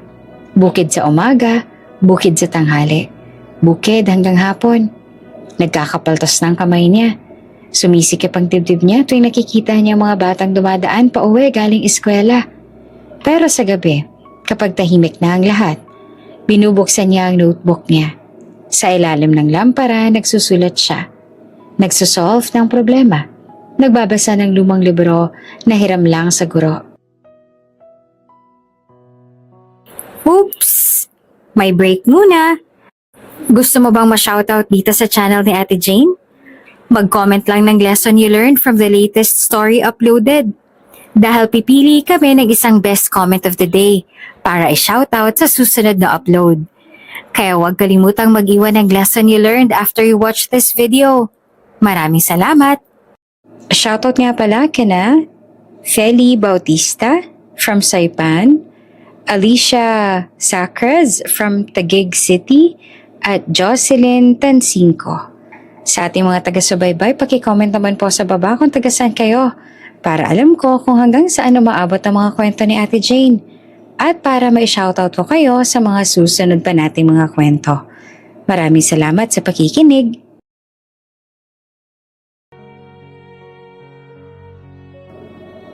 Tahimik, palihim. Hindi niya alam kung kailan siya babalik sa eskwela. Hindi niya alam kung papayagan pa ba siya. Pero alam niya to. Hindi niya hahayaan na mamatay ang pangarap dahil lang sa takot ng iba. Habang may papel, habang may lapis, habang may isip na gustong matuto, mag-aaral siya. Tahimik, matyaga.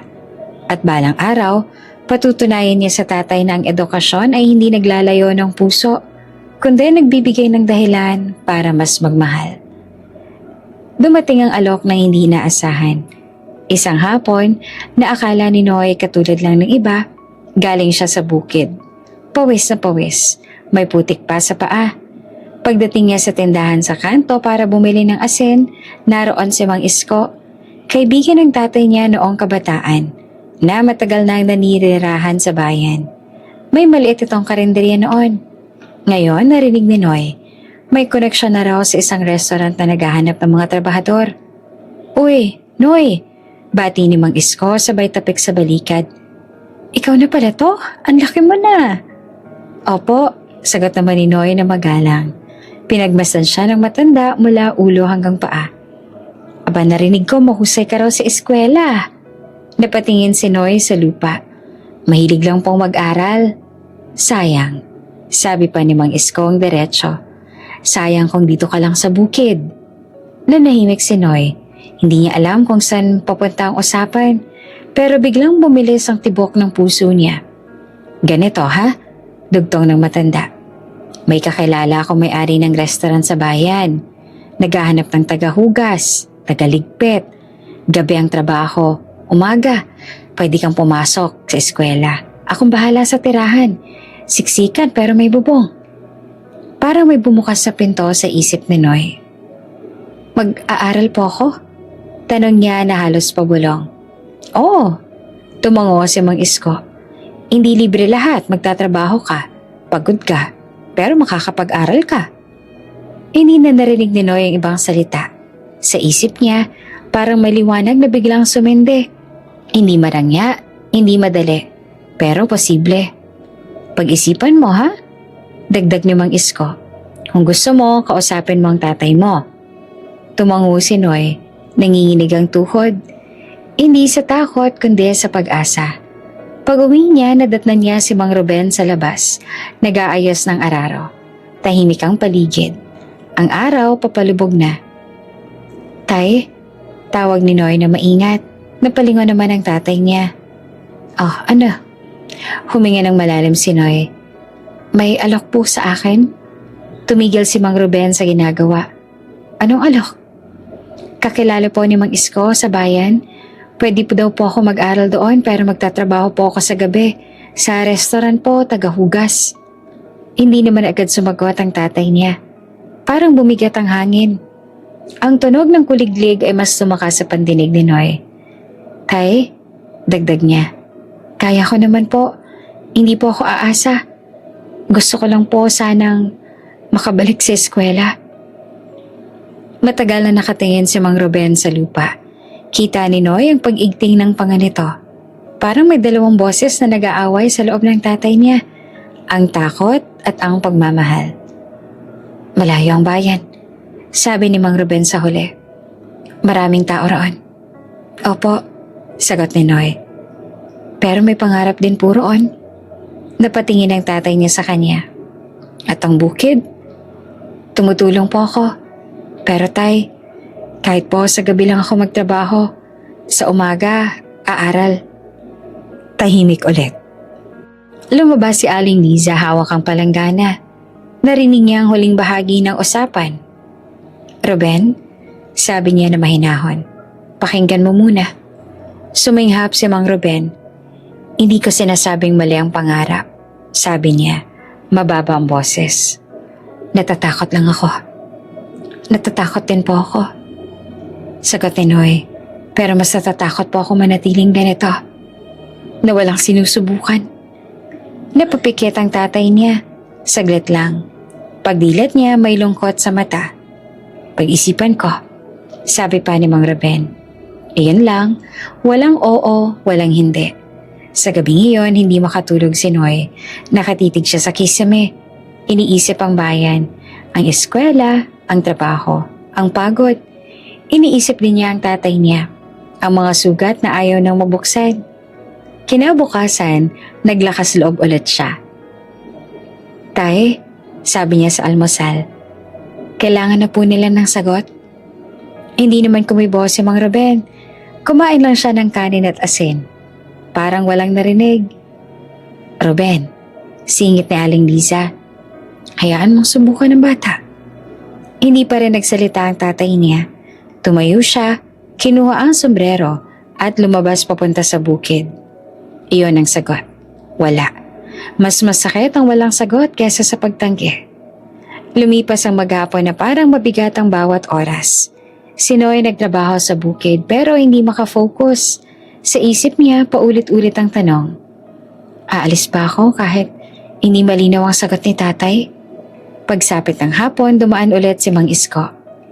Ano Noy? Tanong nito. Handa ka ba? Tumingin si Noy sa bahay nila.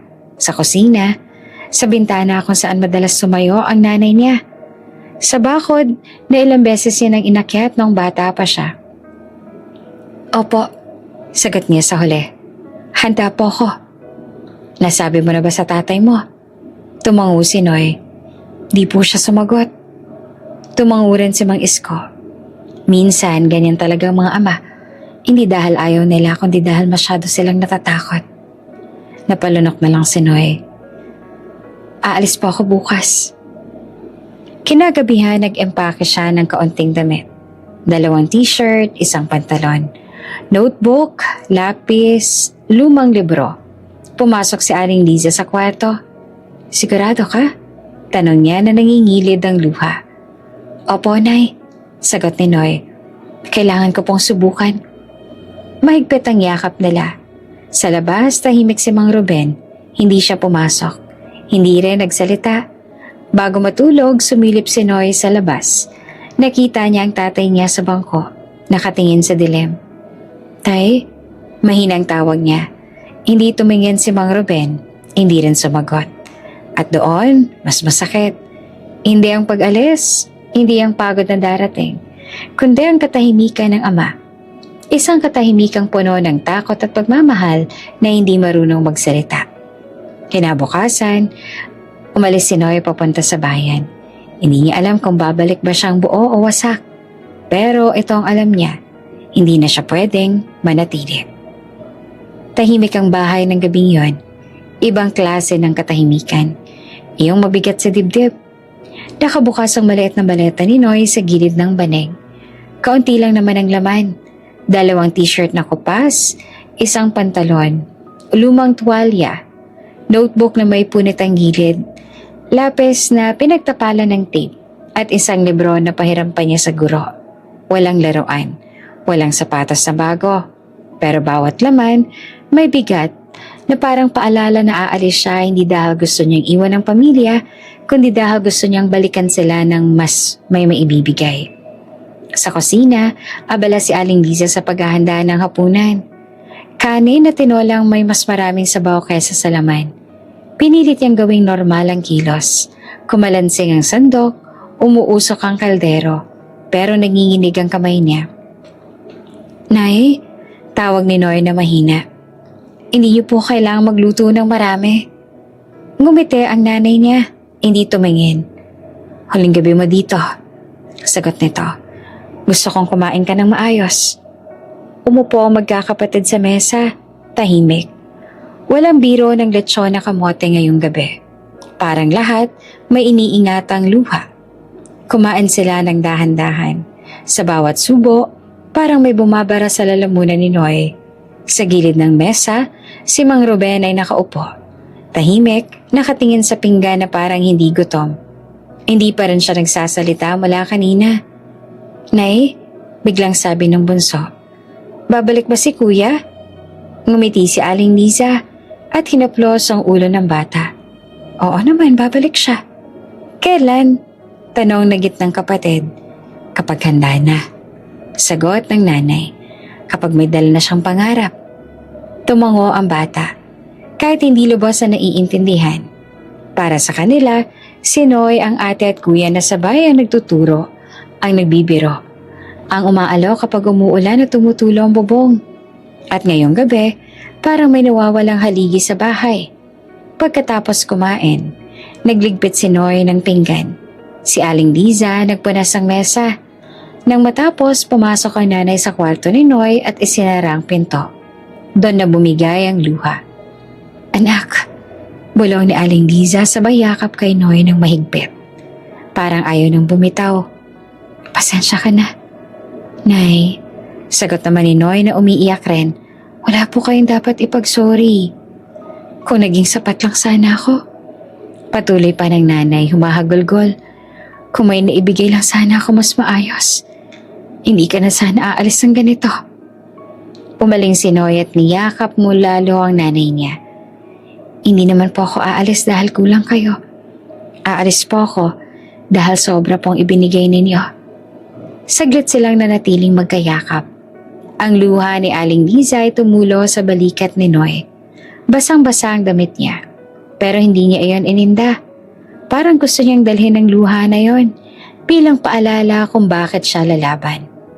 "Anak," sabi ng nanay, pilit nang umiti kahit nanginginig ang labi. "Huwag mo kaming kalimutan." Napatawa pa si Noy sa gitna ng luha. "Paano ko naman po kayo kakalimutan, Nay? Kayo po ang dahilan kung bakit ako aalis." Kumagulgol si Aling Liza. "Mag-iingat ka sa bayan, ha anak? Maraming tao roon. Maraming tukso." "Opo," sagot ni Noy. "Mag-iingat po ako. At huwag kang mahihiyang magtrabaho." Dugtong ng nanay. Hindi nakakababa ang paghuhugas ng pinggan. Ang nakakababa ang mawala ng dangal. Tumango si Noy. "Alam ko po." Kumatok ang pinto. Ang dalawang kapatid niya nakatayo sa labas. Hawak ang isa't isa. "Kuya," sabi ng bunso na umiiyak na, "huwag ka pong magtatagal, ha?" Lumuhod si Noy at niyakap silang dalawa. "Babalik ako," pangako niya. "At kapag bumalik ako, mas masarap na ang ulam natin." "Lechon?" tanong ng gitna, pilit na nakangiti. "Oo," sagot ni Noy, sabay tawa kahit na may luha. Totoong lechon. Tawanan silang tatlo. Kahit saglit lang. Sa sandaling iyon, parang bumalik ang normal. Pero alam nilang hindi iyon tatagal. Paglabas si Noy ng kwarto, nakita niya si Mang Ruben sa sala. Nakatayo sa may bintana. Nakatalikod, parang may hinihintay na hindi dumarating. "Tay?" mahinang tawag ni Noy. Hindi naman agad humarap ang tatay niya. Saglit pa, saka ito lumingon. Kita ni Noy ang pumumula ng mata nito. Ang luha na ayaw pumatak. "Magpahinga ka na," sabi ni Mang Ruben na mababa ang boses. "Maaga pang alis mo." "Opo," sagot naman ni Noy. Gusto niyang magsalita. Gusto niyang marinig ang "ingat ka" o "kaya mo yan." Pero wala nang sumunod. At sa katahimikang iyon natutunan ni Noy na minsan ang pagmamahal ay hindi laging marunong magsalita. Kinagabihan mahirap ang tulog. Paikot-ikot si Noy sa banig. Iniisip ang bayan, ang trabaho, ang pagod, ang bagong buhay. Iniisip din ang bahay, ang nanay niyang umiiyak, ang mga kapatid na natutulog na may luha sa mata, ang tatay na tahimik na nagbabantay. Bago pumikit, tumingila siya sa kisame. Para sa inyo to. Bulong niya sa sarili. Para sa hapag na hindi natitipirin. Para sa kamay ni nanay na hindi nayuyuko. Sa madaling araw, nagising siya sa mahinang hikbi. Sa kusina, nakita niya ang nanay niya. Gising na, nag-aayos ng baon. Tinapay, kaunting barya, at isang sulat na nakatupi. Ingat, sabi ni Aling Lisa, sabay abot ng sulat. Basahin mo kapag napagod ka. Mahigpit ang yakap nila sa pintuan. Sa likod ng mga kapatid ay umiiyak. Si Mang Ruben nakatayo sa labas. Hindi pa rin nagsasalita. Pero nang dumaan si Noy, marahan itong tinapik ang balikat ng anak. Isang tapik lang, pero sapat. Umalis si Noy na may luha sa mata at tapang sa dibdib. Sa likod niya ang bahay ay nananatiling tahimik. Parang humihinga ng malalim bago muling tumayo. At sa harap niya, ang bayan ay naghihintay. Hindi bilang pangako ng ginawa, kundi bilang pagsubok na handa na siyang harapin. Hindi sinalubong ng liwanag ang bayan. Sa halip, ingay ang unang bumungad kay Noy. Busina ng jeep, sigawan ng mga tao, kalansing ng bakal at usok na kumakapit sa ilong. Hawak niya ang maliit na bag. Nakatayo sa gilid ng kalsada habang tinatanaw ang lugar na magiging mundo niya mula ngayon. Dito ka, sabi ni Mang Isko sabay turo sa isang makipot na eskinita. Sa likod niya ng tinutuluyan mo. Naglakad sila paloob. Masikip, mabaho. May mga kable na nakalaylay. May tubig na umaagos sa gilid. At may mga bahay na halos magkakadikit-dikit. Sa dulo may isang lumang apartment, 2 palapag, kulay abo, bakbak ang pintura. Sa taas, sabi ni Mang Isko, sigsikan pero ligtas. 4 silang magkakasama sa isang maliit na kwarto. Isang banig na sahig, isang electric fan na minsan lang gumagana, isang bintana na nakaharap sa pader ng katabing bahay. Dito ka matutulog, sabi ng isa sa mga kasamahan niya. Sanayan lang yan. Tumango naman si Noy. Sanay naman siya sa masikip. Hindi pa man siya nakakahinga ng malalim, dinala na siya ni Mang Isko sa restaurant. Maliwanag sa loob, malamig ang aircon, mabango ang pagkain. Parang ibang mundo kumpara sa labas. May mga taong nakaputing damit. May mga waiter na mabilis gumalaw. May mga kusinang puno ng tunog. Sitsit ng mantika, hampas ng kutsilyo, kalansing ng pinggan. Ito ang bago. Sabi ni Mang Isko sa supervisor, masipag to. Tiningnan siya mula ulo hanggang paa. Kaya mo ba ng gabi? Opo, sagot naman ni Noy agad. Walang paliwanag. Walang orientation. Isang apron na binigay sa kanya, tinuro ang lababo. Simulan mo dyan, sabi ng supervisor. Bilisan mo maraming plato. At doon nagsimula ang buhay niya sa bayan. Gabi-gabi, halos hindi na humihinto ang kamay niya. Plato, baso, kawali, kaldero, lahat dumadaan sa palad niya. Mainit ang tubig, makunat ang sebo, mabigat ang mga kawali. Sa una, nanginginig ang kamay niya. Sa ikalawang gabi, namula na ang balat. Sa ikatlo, may mga sugat na. Maliliit na hiwa na kumikirot tuwing nalulublob sa sabon. Bilisan mo! Sigaw ng kusinero minsan. Huwag kang babagal-bagal. Dagdag pa ng isa. Hindi siya sumasagot. Hindi siya tumitingin. Nagpapatuloy lang siya. 2:00 sa madaling araw natapos ang trabaho. Pag-uwi sa tinutuluyan, diretso siyang humiga sa banig.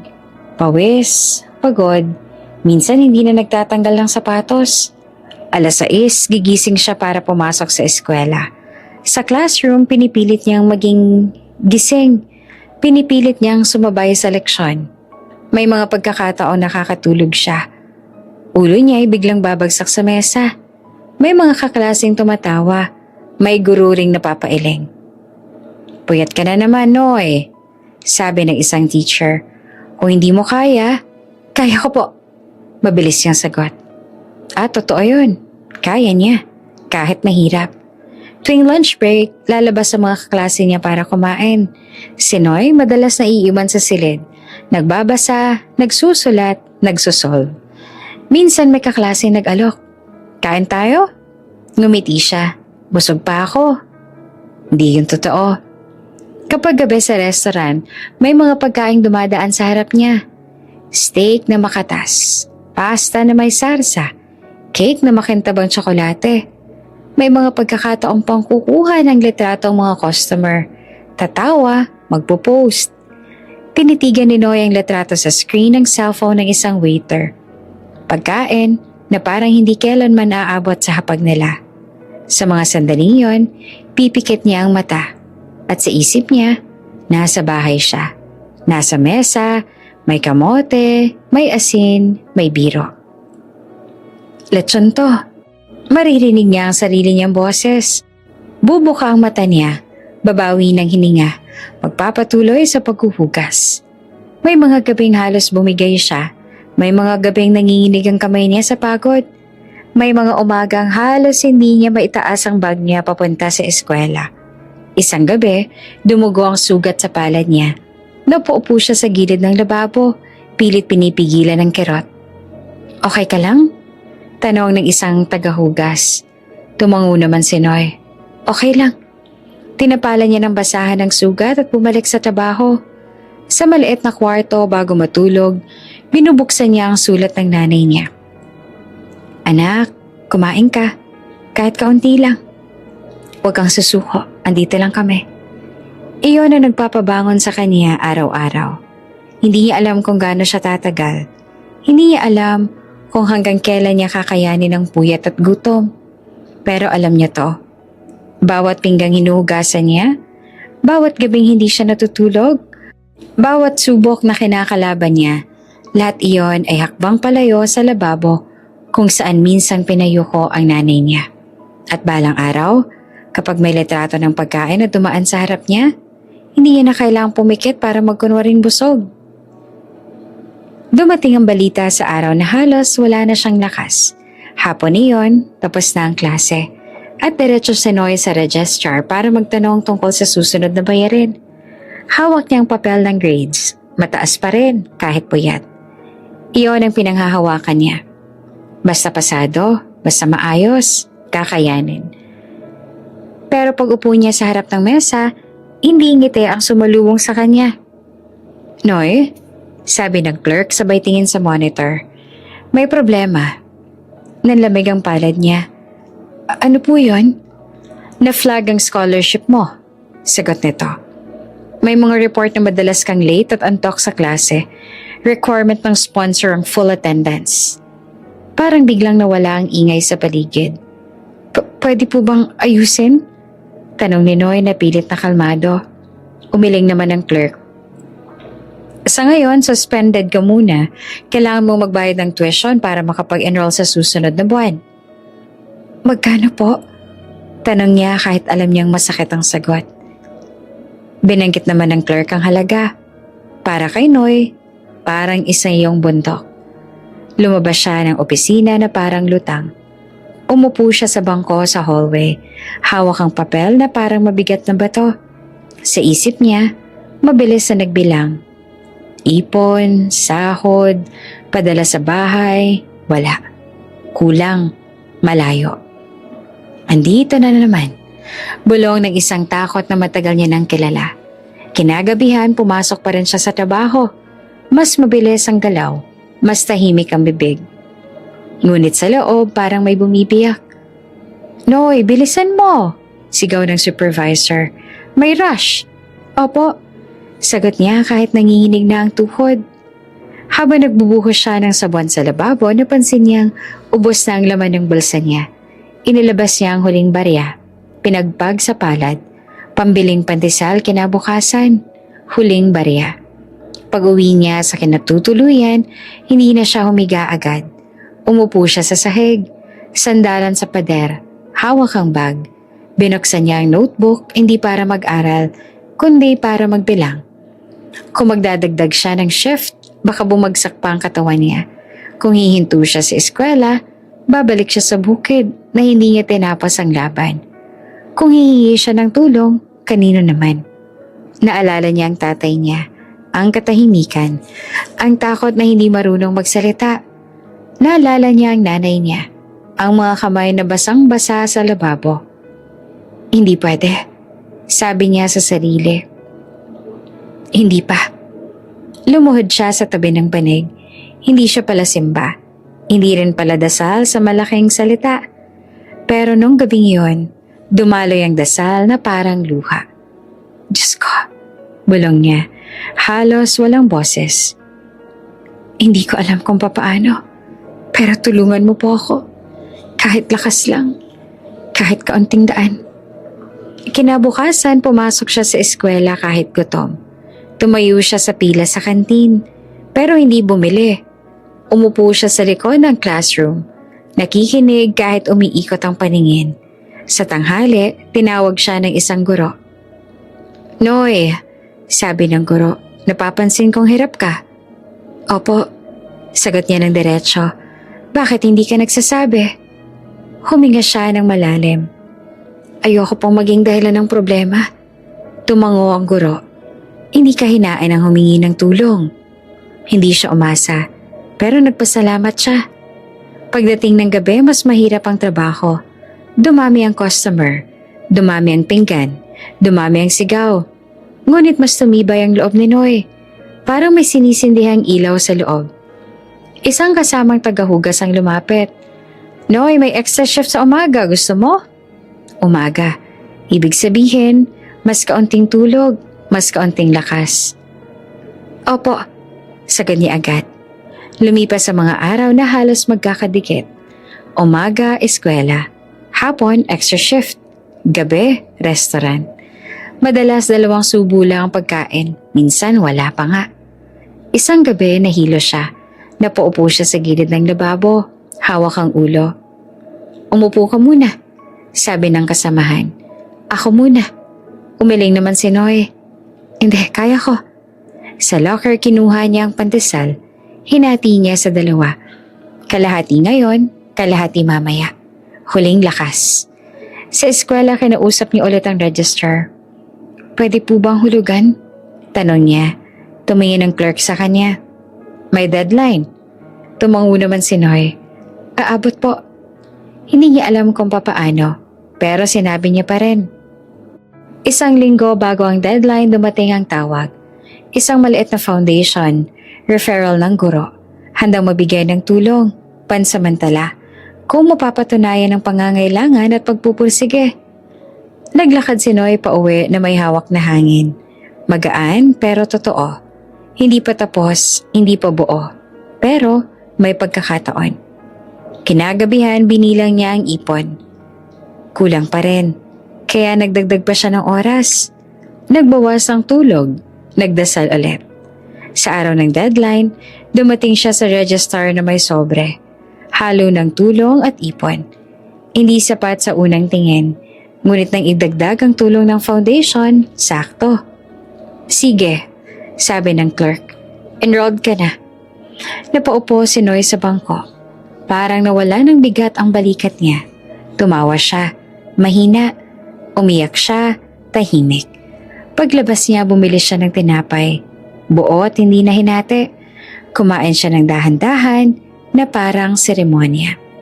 Sa gabing iyon, pumasok siya sa trabaho na may kakaibang lakas. Masakit pa rin ang kamay. Pagod pa rin ang mata. Pero may liwanag sa dibdib. Hindi pa tapos, sabi niya sa sarili. Pero hindi rin ako susuko. At sa gitna ng gutom at puyat, natutunan ni Noy ang pinakamahalagang aral. Minsan, sapat na ang huling barya at huling lakas. Kapag may paniniwala kang may patutunguhan ang bawat hakbang. Dumating ang lihim na parang hindi inaasahan. Hindi sa sulat, hindi sa tawag, kundi sa bibig ng isang taong akala ni Noy ay tahimik lang na saksi. Hapon iyon, uuwi na sana siya galing eskwela nang may tumawag sa pangalan niya sa labas ng gate. Si Mang Isko, basa ang sombrero, parang kagagaling lang sa ulan. "Noy," sabi nito sabay lapit. "May sasabihin sana ako." "Opo," sagot naman ni Noy na magalang. Saglit na nag-alangan ang matanda. "Nasa bayan ng tatay mo kahapon." Nanlaki ang mata ni Noy. "Si tatay po? Dito?" Tumango si Mang Isko. Pumasok siya sa opisina ng foundation at nagtanong. Nagmamakaawa. Parang may kumistot sa dibdib ni Noy. "Bakit po?" Huminga ng malalim si Mang Isko. "Dahil sa'yo." Tumigil ang paligid. Ang mga dumadaang estudyante, ang ingay ng kalsada. Lahat parang napalayo. "May naghulog ng kulang sa tuition mo." Patuloy ng matanda. "Hindi alam ng registrar kung sino pero alam ko." Si Noy ay napalunok. "Sino po?" Hindi agad sumagot si Mang Isko. Tumingin siya sa kalsada na parang hinahanap ang tamang salita. "Ang tatay mo." Parang may pader na gumuho sa loob ni Noy. "Hindi po pwede." Mabilis siyang sabi. "Wala naman po kaming pera." Tumango si Mang Isko. "Kaya nga lihim." Dahan-dahang kinuwento ng matanda ang nangyari. Paano dumating si Mang Ruben sa bayan na may daladalang sako ng ani, palay at gulay na ibinenta niya sa palengke. Paano ito nangutang sa kakilala, pumila sa foundation at nagpakumbaba sa harap ng mga taong hindi niya kilala. Paano nito tinanggap ang tanong at tingin na parang mabigat ang dala. Hindi hiya para sa sarili, kundi hiya na kaya niyang tiisin para sa anak. Sinabi niya sa akin, dagdag pa ni Mang Isko, na huwag kang sasabihan. Ayaw niyang mabigatan ka. Ayaw niyang isipin mong utang mo yon. Hindi na napigilan ni Noy ang panginginig ng tuhod. Umupo siya sa bangko sa gilid ng gate. Parang nawala ng lakas ang katawan niya. Naalala niya ang katahimikan ng tatay niya nung gabi ng alis. Ang tapik sa balikat. Ang hindi pagsagot. "Ito pala ang ginagawa mo, tay?" Isip ni Noy. Biglang bumuhos ang ulan. Malakas, parang may galit ang langit. Tumayo si Noy at naglakad palabas ng gate. Walang payong, walang pakialam sa basang damit. Gusto niyang tumakbo, pauwi, pero malayo. Kaya naglakad siya sa gitna ng ulan. Hinayaan ang bawat patak na bumagsak sa kanya. Sa bawat takbang, pumapasok sa isip niya ang mga alaala. Ang bukid, ang araro, ang palanggana sa kusina, ang hapag na may kamote, at sa gitna ng lahat ng yun, ang tatay niyang tahimik na lumalaban sa paraang hindi niya kailanman ipinagmalaki. Huminto siya sa ilalim ng puno. Doon na bumigay ang luha niya. Hindi niya na tinakpan ng mukha. Hinayaan niyang humalo ang luha sa ulan. "Pasensya na, tay," bulong niya. Akala ko pinutol pang pangarap ko." Naalala niya ang mga salitang pinitawan ng tatay niya. "Ayoko maging mapangmata ang anak ko." Ngayon malinaw na malinaw. Hindi niya pinutol ang pangarap. Prinotektahan niya ito sa paraang alam niya. Umula ng malakas, parang may nakikinig. Kinagabihan umuwi si Noy sa tinutuluyan na basang-basa. Hindi siya nagpalit agad. Umupo siya sa sahig at inilabas ang sulat ng nanay niya. Ang luma ng tupi-tupi. "Anak, kumain ka na, huwag kang susuko." Nakangiti siya sa gitna ng luha. Hindi pala ako nag-iisa. Kinabukasan tumawag siya sa bahay. Si Aling Liza ang sumagot. "Nay," mahina niyang sabi. "Nakausap ko po si Mang Isko." Saglit na katahimikan. "Alam mo na pala," sagot ng nanay niya, halos pabulong. "Opo," huminga si Aling Liza. "Ayaw sanang ipaalam ng tatay mo. Ayaw niyang isipin mo ang kailangan mo siyang bayaran." "Hindi ko naman po siya babayaran," sagot ni Noy na mariin. "Babalikan ko lang po siya." Narinig niya ang hikbi ng nanay niya sa linya. "Mahal ka ng tatay mo," sabi nito. Hindi lang siya marunong magsabi. Pagkababa ng tawag, naglakad si Noy sa ulan. Ulit. Ngayon, papunta sa eskwela. Basa ang sapatos. Basa ang bag. Pero magaan ang dibdib. Sa klase, mas malinaw ang isip niya. Sa trabaho, mas matatag ang galaw niya. Kapag sumasakit ang kamay niya sa paghuhugas ng plato, iniisip niya ang mga kamay ng tatay niya. Nasugatan sa bukid, nanginginig sa pagbilang ng barya. Ngunit hindi bumibitaw. Isang gabi may sobre na dumating sa tinutuluyan. Walang pangalan. Sa loob ay may kaunting pera at isang maikling sulat. Mag-aral ka lang, kaya pa namin. Hindi niya kailangang hulaan kung kanino galing. Hawak ang sobre, humagulgol si Noy. Tahimik pero buo. Sa gitna ng maliit na kwarto, sa ilalim ng sirang ilaw, malinaw sa kanya ang isang bagay. Ang lakas niya ay hindi lang galing sa sarili niyang tiyaga, kundi sa sakripisyong hindi pinagsigawan. At sa gabing yon, sa gitna ng ulan, may isang pangako na muling tumibay. Hindi na lihim, kundi malinaw na malinaw. Hindi masasayang ang pagod ng tatay niya. Hindi masasayang ang luha ng nanay niya. At balang araw, kapag may medal na isasabit, alam niya na kung kaninong leeg ito unang tatama. Maaga pa lang gising na si Noy. Hindi dahil sa alarm kundi dahil sa kabatuwa na sabay na gumigising sa kanya. Graduation day, ilang beses niya nang inulit ang salitang yon sa isip. Pero parang ayaw pa rin pumasok na totoo na matatapos ang lahat ng puyat, gutom at paghuhugas ng pinggan. Narito na siya. Isinabit niya ang toga sa likod ng upuan. Planchado, malinis, hindi ito mamahalin. Pero para sa kanya, mas mabigat pa ito kaysa sa sako ng palay na binubuhat niya noon sa bukid. Ito ang bigat ng pangarap na hindi niya binitawan. Pagdating niya sa venue, puno na ang lugar. Mga magulang na may hawak na cellphone, mga estudyanteng nag-aayos ng cup, tawanan, iyakan, yakapan. Sa gitna ng lahat ng yon, nakita niya ang nanay niya, si Aling Liza. Nakasuot ng simpleng bestida na ilang beses nang tinahi. Hawak niya ang maliit na bag. Nanginginig ang kamay pero ang mukha niya puno ng ngiti at luha. Nay, tawag ni Noy. Paglingon ng nanay niya parang bumukas ang langit. Anak! Sigaw nito sa bayakap. Anak ko yan! Umiiyak si Aling Liza. Iyakan ng tuwa. Hinaplos niya ang toga ni Noy na parang hindi naman makapaniwala. Salamat sa Diyos! Paulit-ulit niyang sabi. Salamat! Luminga naman si Noy sa paligid. Hinahanap niya ang tatay niya. Nakita niya si Mang Ruben sa bandang likod. Nakatayo lamang. Hawak ang sombrero. Hindi nakabestida, hindi rin nag-aayos. Parang bisitang ayaw makaistorbo. Hindi lumalapit sa entablado. Lumapit si Noy. Tay? Sabi niya na mahinahon. Tumingin ang tatay niya. Ngumiti ng isang ngiting pigil. Congrats! Sabi nito. Isang salita lang, pero mabigat. Umakyat po kayo mamaya. Alok ni Noy. Umiling si Mang Ruben. Dito na lang ako. Okay na ako. Alam ni Noy ang ibig sabihin noon. Hindi dahil ayaw ng tatay niya, kundi dahil pakiramdam nito hindi iyon ang lugar. Parang may bakod pa rin hindi niya tinatawid. Nagsimula ang programa. Isa-isang tinawag ang mga pangalan. Palakpakan, sigawan, ang nanay ni Noy. Halos hindi makahinga sa tuwa tuwing may umaakyat sa entablado. Noy! Tawag ng announcer.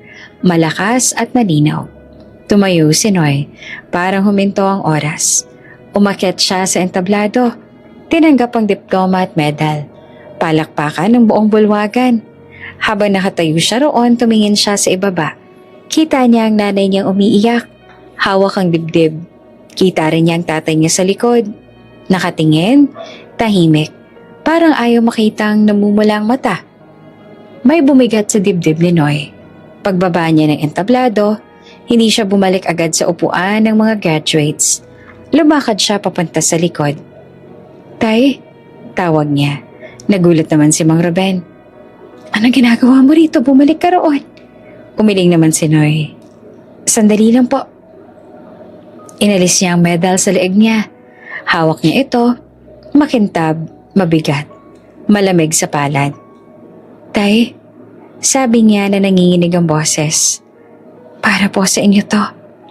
At bago pa makasagot ang tatay niya, isinabit na ni Noy ang medal sa leeg nito. Nanigas si Mang Ruben. Anak, sabi nito pero naputol. Hindi po ako aakyat doon kung wala kayo. Patuloy pa ni Noy. Hindi po ako makakapagtapos kung hindi dahil sa inyo. Tahimik ang paligid sa bahaging iyon. May ilang taong napalingon. May napabulong. Pero walang mahalaga kundi ang dalawang taong magkatapat. Nanginginig ang kamay ni Mang Ruben habang hawak ang medal. Hindi siya umiiyak na malakas. Hindi siya nagsalita ng mahaba. Pero ang dibdib niya halatang humihinga ng mabigat. Hindi mo utang yan? Mahina niyang sabi. Ngumiti si Noy na may luha. Hindi po utang, karangalan po. Lumapit naman si Aling Liza, humahagulgol. Hinawakan niya ang kamay ng asawa niya. Araw din natin to, sabi niya. Sa sandaling iyon, yumuko si Mang Ruben. Hindi dahil sa iya, kundi dahil sa bigat ng damdamin na matagal niyang kinimkim. Nagpatuloy ang programa, pero para kay Noy, tapos na ang pinakamahalagang bahagi. Pagkatapos ng seremonya, nagpicture sila sa labas. Si Aling Liza yakap si Noy. Si Mang Ruben nasa gilid, pero suot ang medal. Smile tay, sabi ni Noy. Ngumiti naman si Mang Ruben. Hindi malaki pero totoo. Proud ako sa'yo. Sabi nito na halos pabulong. Iyon ang pinakamatamis sa salitang narinig ni Noy. Habang naglalakad sila pa uwi, tahimik pero magaan ang hakbang. Walang handa, walang salo-salo, pero may bitbit silang bagay na mas mahalaga. Patunay na ang pangarap, kapag pinaglaban ng buong pamilya, kayang tumayo. Kinagabihan nilagay ni Mang Ruben ang medal sa maliit na estante sa bahay.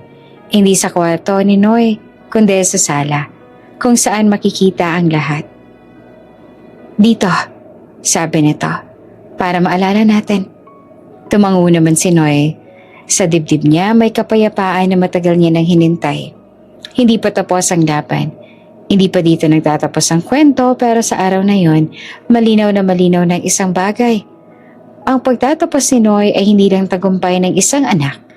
Ito ay tagumpay ng isang ina na hindi sumuko at ng isang amang tahimik na lumaban. Hindi agad nagbago ang lahat pagkatapos ng graduation. Kinabukasan, gumising pa rin si Noy ng maaga. Ngunit hindi na para pumasok sa eskwela, kundi para maghanap ng trabaho. Nakabukas ang laptop na hinirampan niya sa kakilala. Nakapatong sa maliit na mesa sa inuupahang kwarto. Isa-isang pinapasa ang resume. Sa email, sa online, portals, sa kung saan-saan na may bukas na pinto. May mga araw na walang sagot. May mga araw naman na we'll get back to you. May mga gabi na napapaisip siya kung sapat na ba ang lahat ng pinagdaanan niya. Pero hindi siya tumigil. Isang hapon habang nag-aayos siya ng mga file, mga sample projects na ginawa niya noong kolehiyo, tumunog ang cellphone niya. Isang hindi kilalang numero. Hello? Sagot niya. Good afternoon, this is from Helix Core Technologies. Sabi ng boses sa kabilang linya. We reviewed your application. Nanlaki mata ni Noy.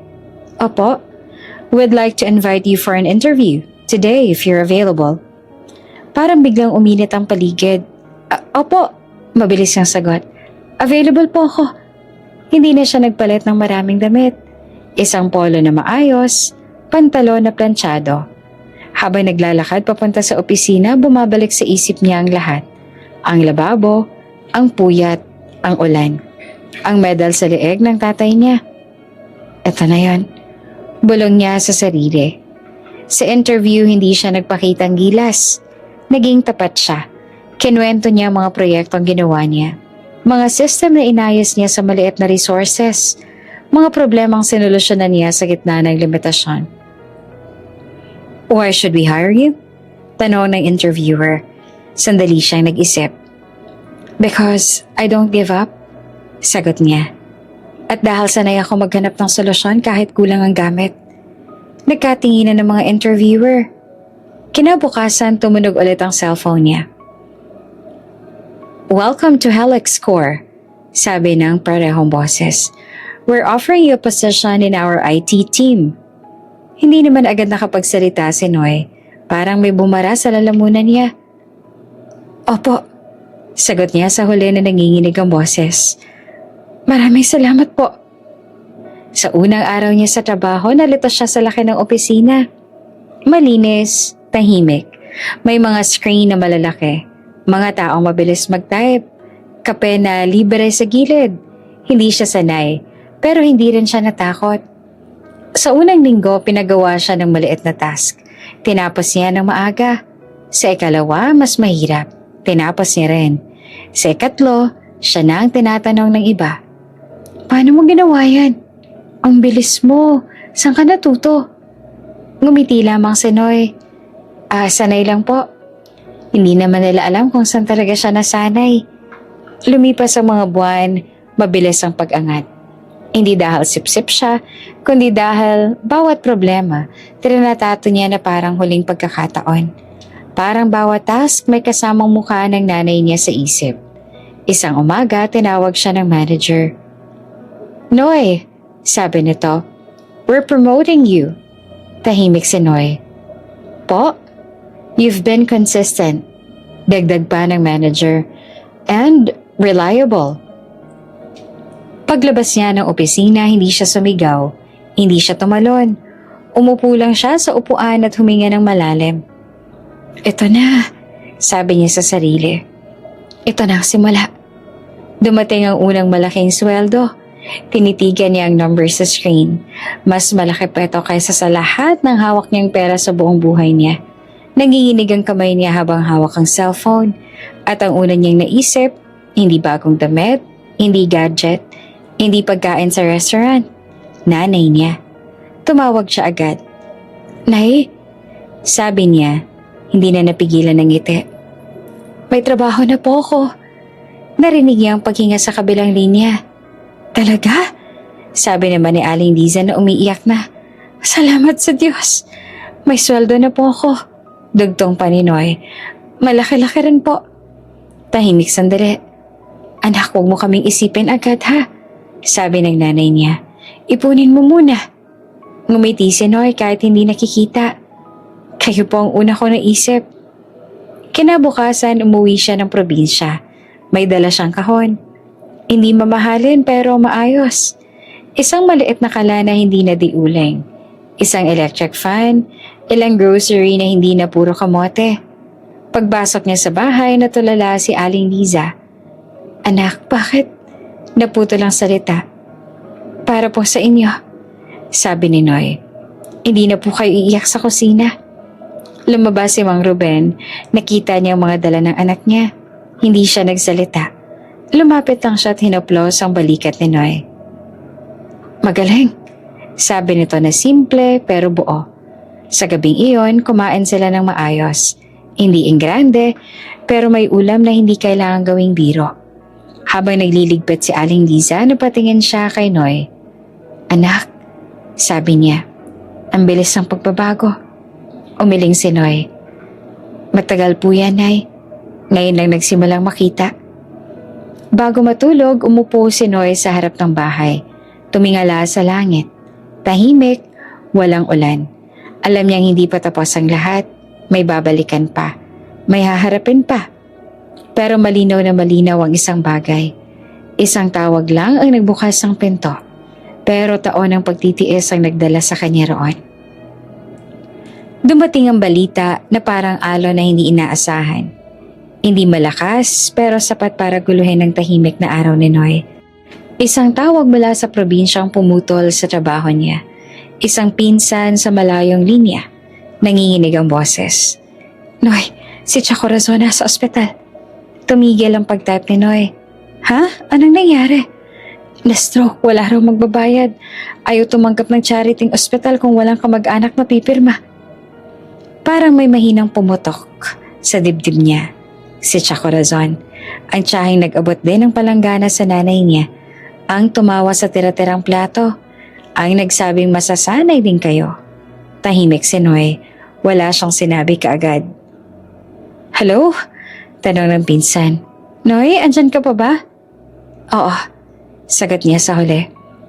Nandyan pa siya? Oo, I see you. Hindi na siya nagtanong ng iba. Hindi na rin siya nagbitaw ng salita. Tinapos niya ang tawag at tumingin sa screen ng computer. Mga numero, mga graph, mga tasks. Biglang parang walang saysay ang lahat. Hindi dahil sa galit, kundi dahil bumalik ang isang sugat na matagal niya nang nilagyan ng benda. Humingi siya ng leave at bumiyahe pa uwi kinagabihan. Sa bus, tahimik siya nakaupo sa bintana. Dumaan ang mga ilaw, mga karatula, ang mga lugar na minsang dinadaanan niya bilang batang walang ambag. Bakit ako babalik? Tanong niya sa sarili. Naalala niya ang nanay niya, ang kamay sa lababo, ang luha sa kusina. Naalala niya ang tatay niya, ang katahimikan, ang lihim na sakripisyo. Dahil ito ang pagkakataon na pumili, sagot niya sa sarili. Pagdating niya sa ospital, malamig ang hangin, amoy gamot at antiseptic. Sa hallway may mga taong umiiyak, may mga taong tahimik na nagdarasal. Sa dulo nakita niya ang ilang kamag-anak, ang parehong mga mukhang minsang tumingin sa kanya na parang wala siyang halaga. Wala kaming pambayad, narinig niyang sabi ng isa. Hindi namin kaya. May sasakyan si Corazon, sagot ng isa pa. Ibenta na lang kaya? Hindi pwede, putol ng nurse. Kailangan na ng down payment ngayon na mismo. Tahimik naman si Noy sa gilid. Nakaputing polo, simple lang. Hindi siya agad nakilala. At mabuti na rin. Lumapit siya sa counter. Magkano po ang kailangan? Tanong niya na kalmado. Tiningnan siya ng nurse. Full bill po ang kailangan para sa ICU. May lalagpas pa. Opo, sagot ni Noy. Ako na po mag-aasikaso. Nagkatinginan ng mga kamag-anak. May pabulong. May nagtaas ng kilay. Sino ka? Tanong ng isa. Hindi siya sumagot kaagad. Inilabas niya ang card at mga dokumento. Pakisabi na lang po kung ano pang kailangan. Sa loob ng opisina, mabilis niyang inayos ang papeles. Walang drama, walang paliwanag. Walang tanong kung bakit. Habang pinipirmahan niya ang huling dokumento, napatingin siya sa salamin sa dingding. Kita niya ang sarili. Mas matangkad, mas tahimik, mas buo. At sa likod ng imaheng yon, ang batang minsang umiyak sa banyo. Paglabas niya, tapos na ang usapan. Okay na po, sabi ng nurse. Covered na. Tahimik ang hallway. Sino ka nga? Ulit ng isang tiyahin. Mas mahinahon na ang tono. Ngumiti si Noy na magalang. Kamag-anak lang. Hindi siya pumasok sa ICU. Hindi niya kailangan. Hindi niya hinanap ang sandaling iyon para magwagi. Lumabas siya ng ospital at tumawag sa nanay niya. Nay, sabi niya. May inaasikaso lang po ako. Tahimik sandali. Anak, ikaw ba yan? Tanong ni Aling Liza na parang may kutob. Opo, sagot ni Noy. Okay lang po. Mag-iingat ka, sabi ng nanay. Huwag kang magbitbit ng bigat na hindi sayo. Ngumiti naman si Noy. Alam ko po. Kinabukasan kumalat ang balita. May nagbayad daw ng buong bill. May nagtanong kung sino. May nag-isip ng pangalan. Sa probinsya, may bulong-bulungan. Si Noy daw? Talaga? Yung anak ni Liza? May ilan na hindi makapaniwala. May ilan na nanahimik. Pagkaraan ng ilang araw, bumuti ang lagay ni Corazon. Nailipat sa regular room. Doon niya nakita si Noy sa unang pagkakataon. Nakaupo sa gilid. May dalang prutas. Nanlaki ang mata ng matanda. Ikaw? Tumayo si Noy. Opo. Bakit? Nanginginig ang boses ni Corazon. Bakit ikaw? Tahimik naman si Noy sandali. Dahil kaya ko na po. May luha ang mata. Pasensya na, sabi nito na halos pabulong. Hindi ko. Hindi na pinatapos si Noy. Magpahinga na po kayo. Walang sermon, walang sumbat, walang pagbabalik ng sakit. Lumabas siya ng kwarto at huminga ng malalim. Sa labas ng ospital, tumingala siya sa langit. Malinis, maliwanag. Hindi ito tungkol sa paghihigante.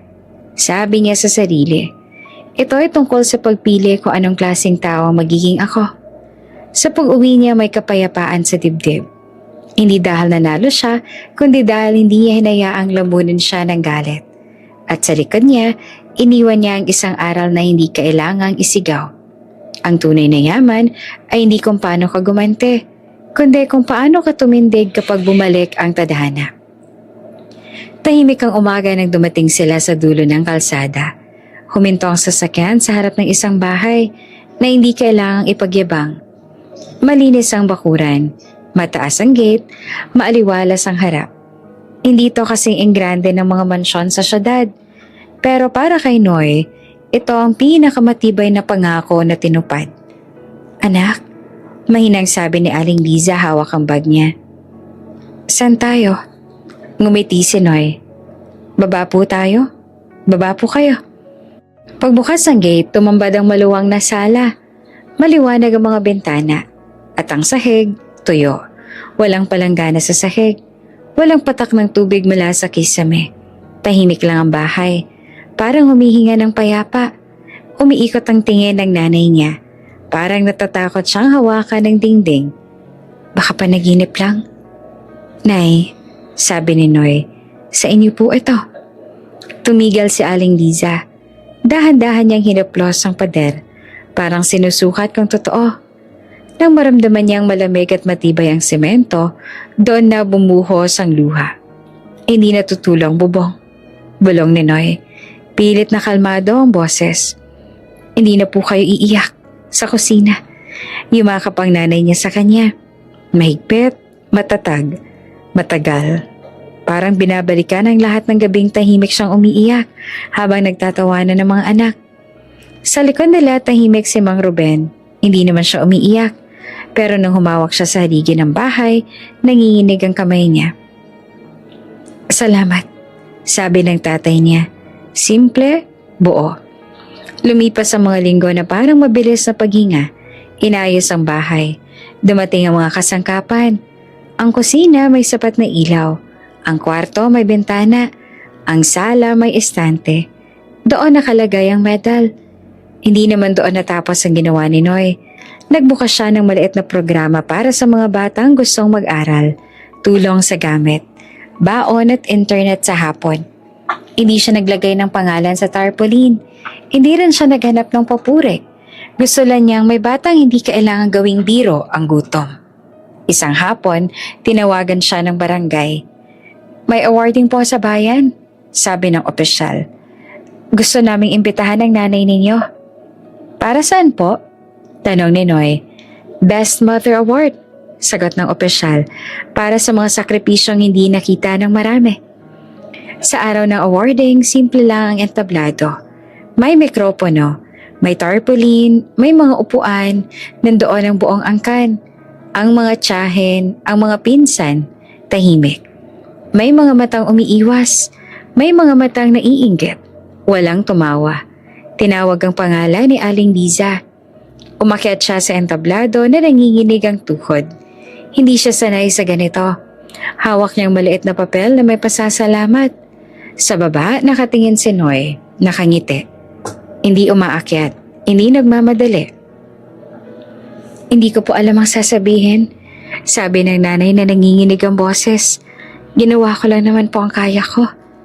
Palakpakan, tahimik na palakpakan pero buo. Sa gitna ng tao may isang tiyahin na yumuko. May isa pang napatingin sa sahig. Wala nang kailangang sabihin. Ilang buwan ang lumipas, may reunion ulit. Parehong lugar, parehong bakod, parehong mesa. Pero iba ang hangin. May nag-abot na ng imbitasyon kay Noy. May tawag pa sa telepono. Sa mesa ka na uupo, sabi ng isang pinsan. Ikaw na ang bisita ngayon. Ngumiti naman si Noy. Salamat po. Pagdating nila, sinalubong siya ng mga taong dati hindi tumitingin sa mata niya. May mga ngiting pilit. May mga tanong na may halong paghangad. Oh, dito ka, sabi ng tiyahin sabay hila ng upuan sa gitna ng mesa. Tumingin si Noy sa mesa. Puno ng pagkain, puno ng salita. Pagkatapos tumingin siya sa nanay niya na nakatayo sa gilid, hawak ang bag, tahimik. Hindi siya umupo. Lumapit siya sa nanay niya at inilabas ang upuan sa tabi. "Nay," sabi niya, "dito po tayo." Nagulat ang mga tao. May pabulong, may katahimikan. Umupo si Aling Liza at nanginginig pa rin ang kamay. Umupo si Noy sa tabi niya. Hinawakan niya ang kamay ng nanay niya. Mainit, matatag. "Kain na," sabi ni Noy ng payapa. Walang pumigil, walang umimik. Habang kumakain sila ay walang biro, walang sigaw. Tahimik ang mesa. Hindi dahil sa hiya, kundi dahil sa pag-unawa, nahuli na ang lahat ng salita. Sa huli tumayo si Noy. "Salamat po sa imbitasyon," sabi niya. "Uuwi na po kami." Wala namang pumigil, walang humabol. Paglabas sila ng gate, huminga si Aling Liza ng malalim. "Anak," sabi niya. "Ang gaan." Ngumiti si Noy. "Tapos na po yun." Sa gabi bumalik sila sa bahay na hindi na inuulan. Tahimik ang sala. Sa kusina may ilaw. Sa labas may hangin. Umupo si Aling Liza sa sofa at tumingin sa paligid. Ang dingding, ang sahig, ang kisame, hinaplos niya ang armrest na parang kaibigan. "Hindi na ako yuyuko," bulong niya. "Hindi para sa sino man, kundi para sa sarili." Lumapit naman si Noy at umupo sa tabi niya. Hawak kamay sila. Walang kailangang ipaliwanag. Walang kailangang patunayan. Sa dingding nakasabit ang isang litrato. 3 sila, nakangiti. Sa ilalim isang maliit na frame na may nakasulat. "Para sa mga kamay na hindi sumuko." Sa labas ay umulan naman sandali. Tumama ang patak sa bubong at dumaloy palayo. Hindi na pumasok. At doon sa bahay na hindi na inuulan, malinaw ang wakas ng kwento. Ang batang minsang umiyak sa banyo, tumindig. Ang inang minsang ginawang tagahugas, naging reyna. At ang pangakong binitiwan sa gitna ng halakakan ay tinupad sa katahimikan.